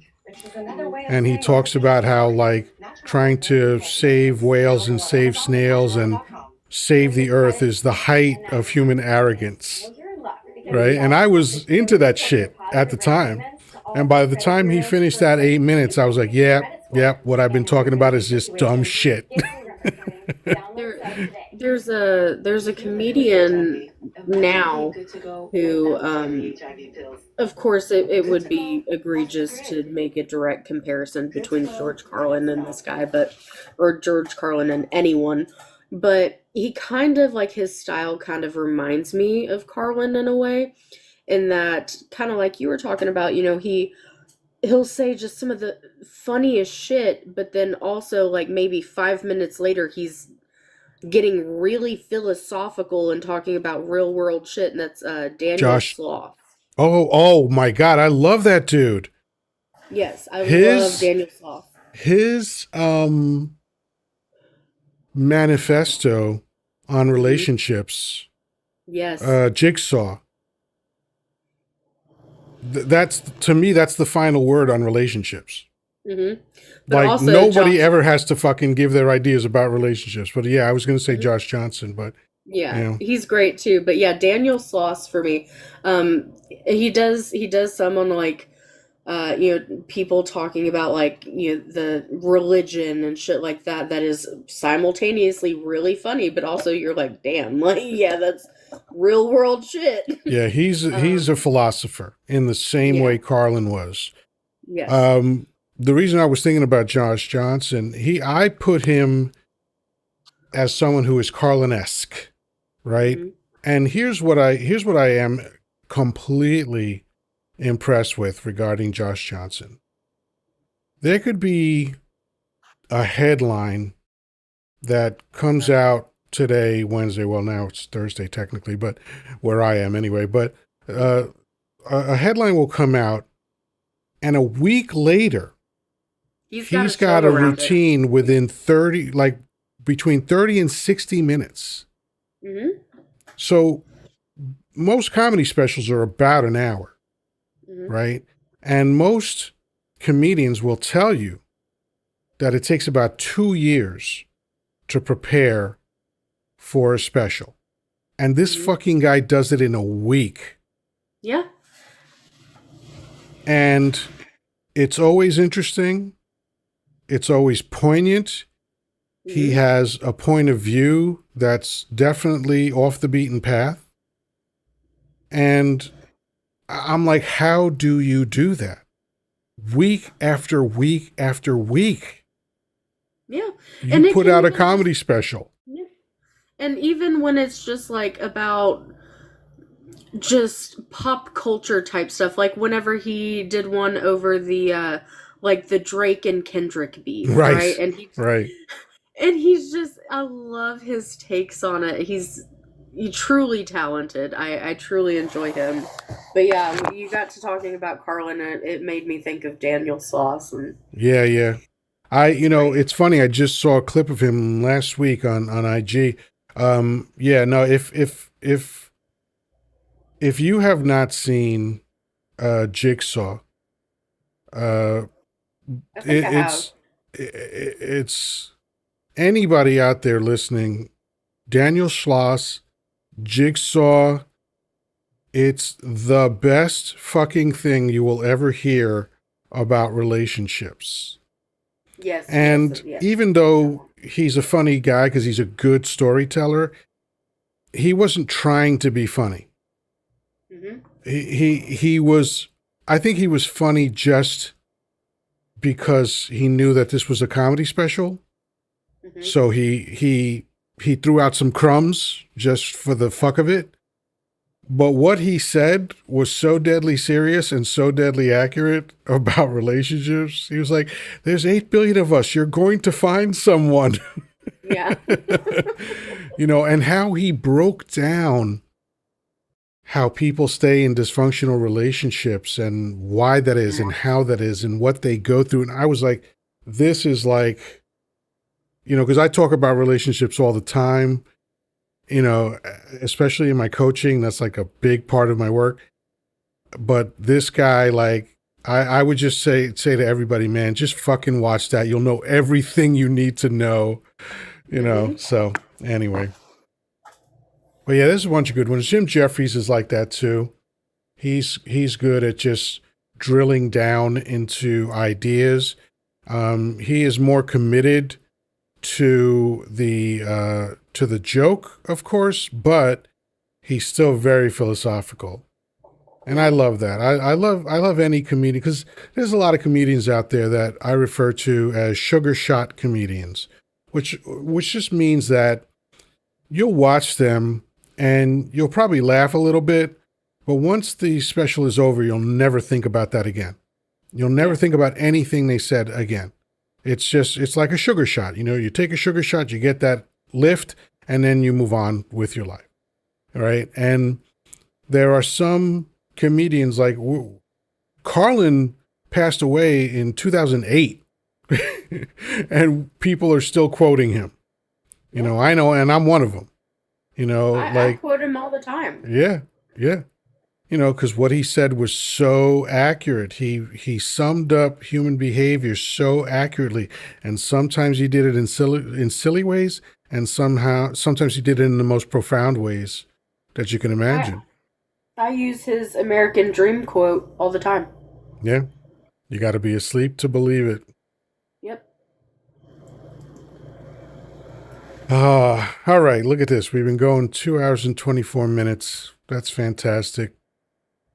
So, any final ideas before we go, Jessica?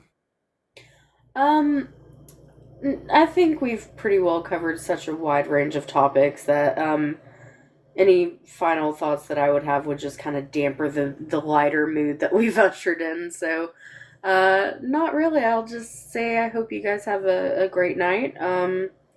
Yeah, and I will hope to see you guys tomorrow.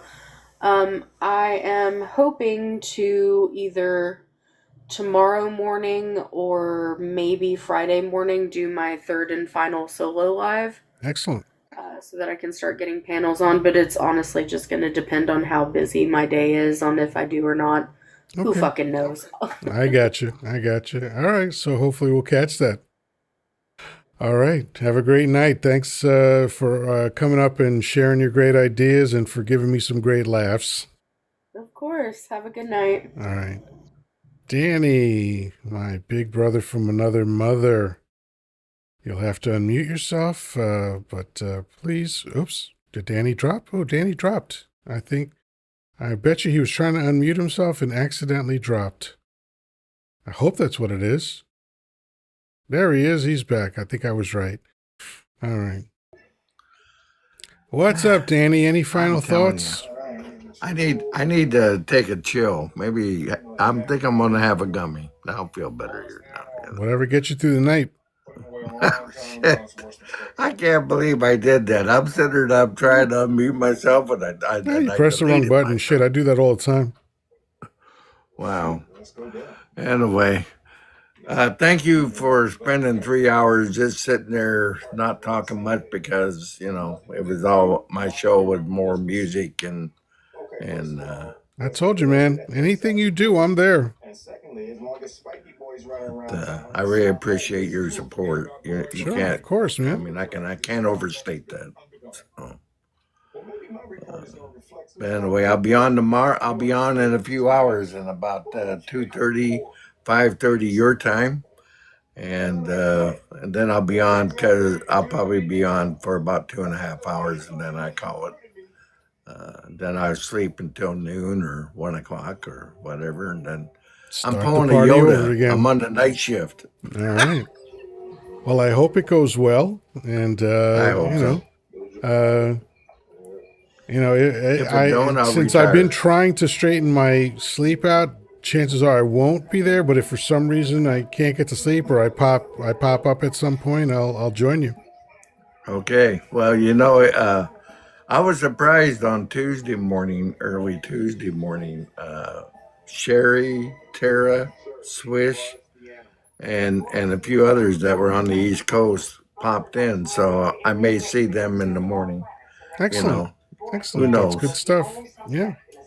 All right. So that's it for now. We will absolutely talk soon. And again, if I don't catch your morning show, then I'll hopefully catch you back here tomorrow night. I'm hoping so. That way I can PSA my Friday show.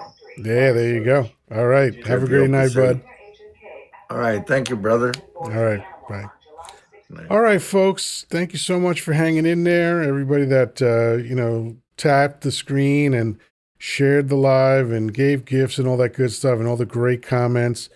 Thank you so much for facilitating an excellent conversation. And of course, my panelists are fucking rock stars. They obviously speak for themselves and why I love their company so much.